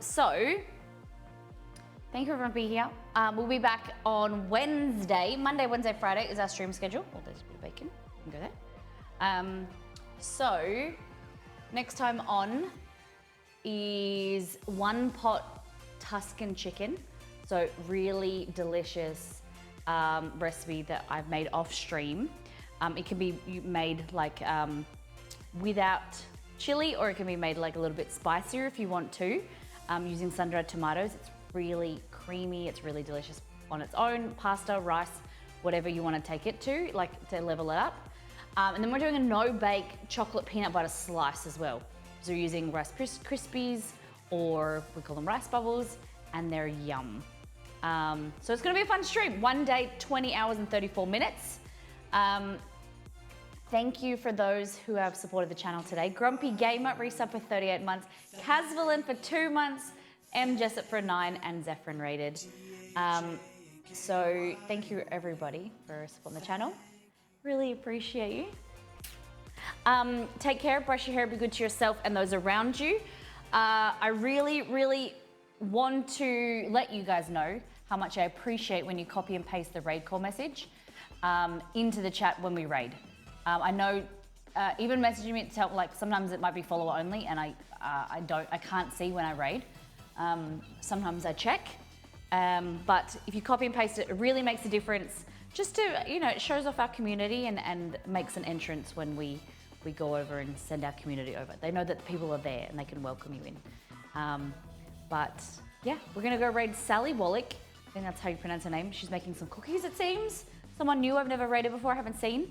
So I'm gonna take her over there. See you guys. Thanks for being here.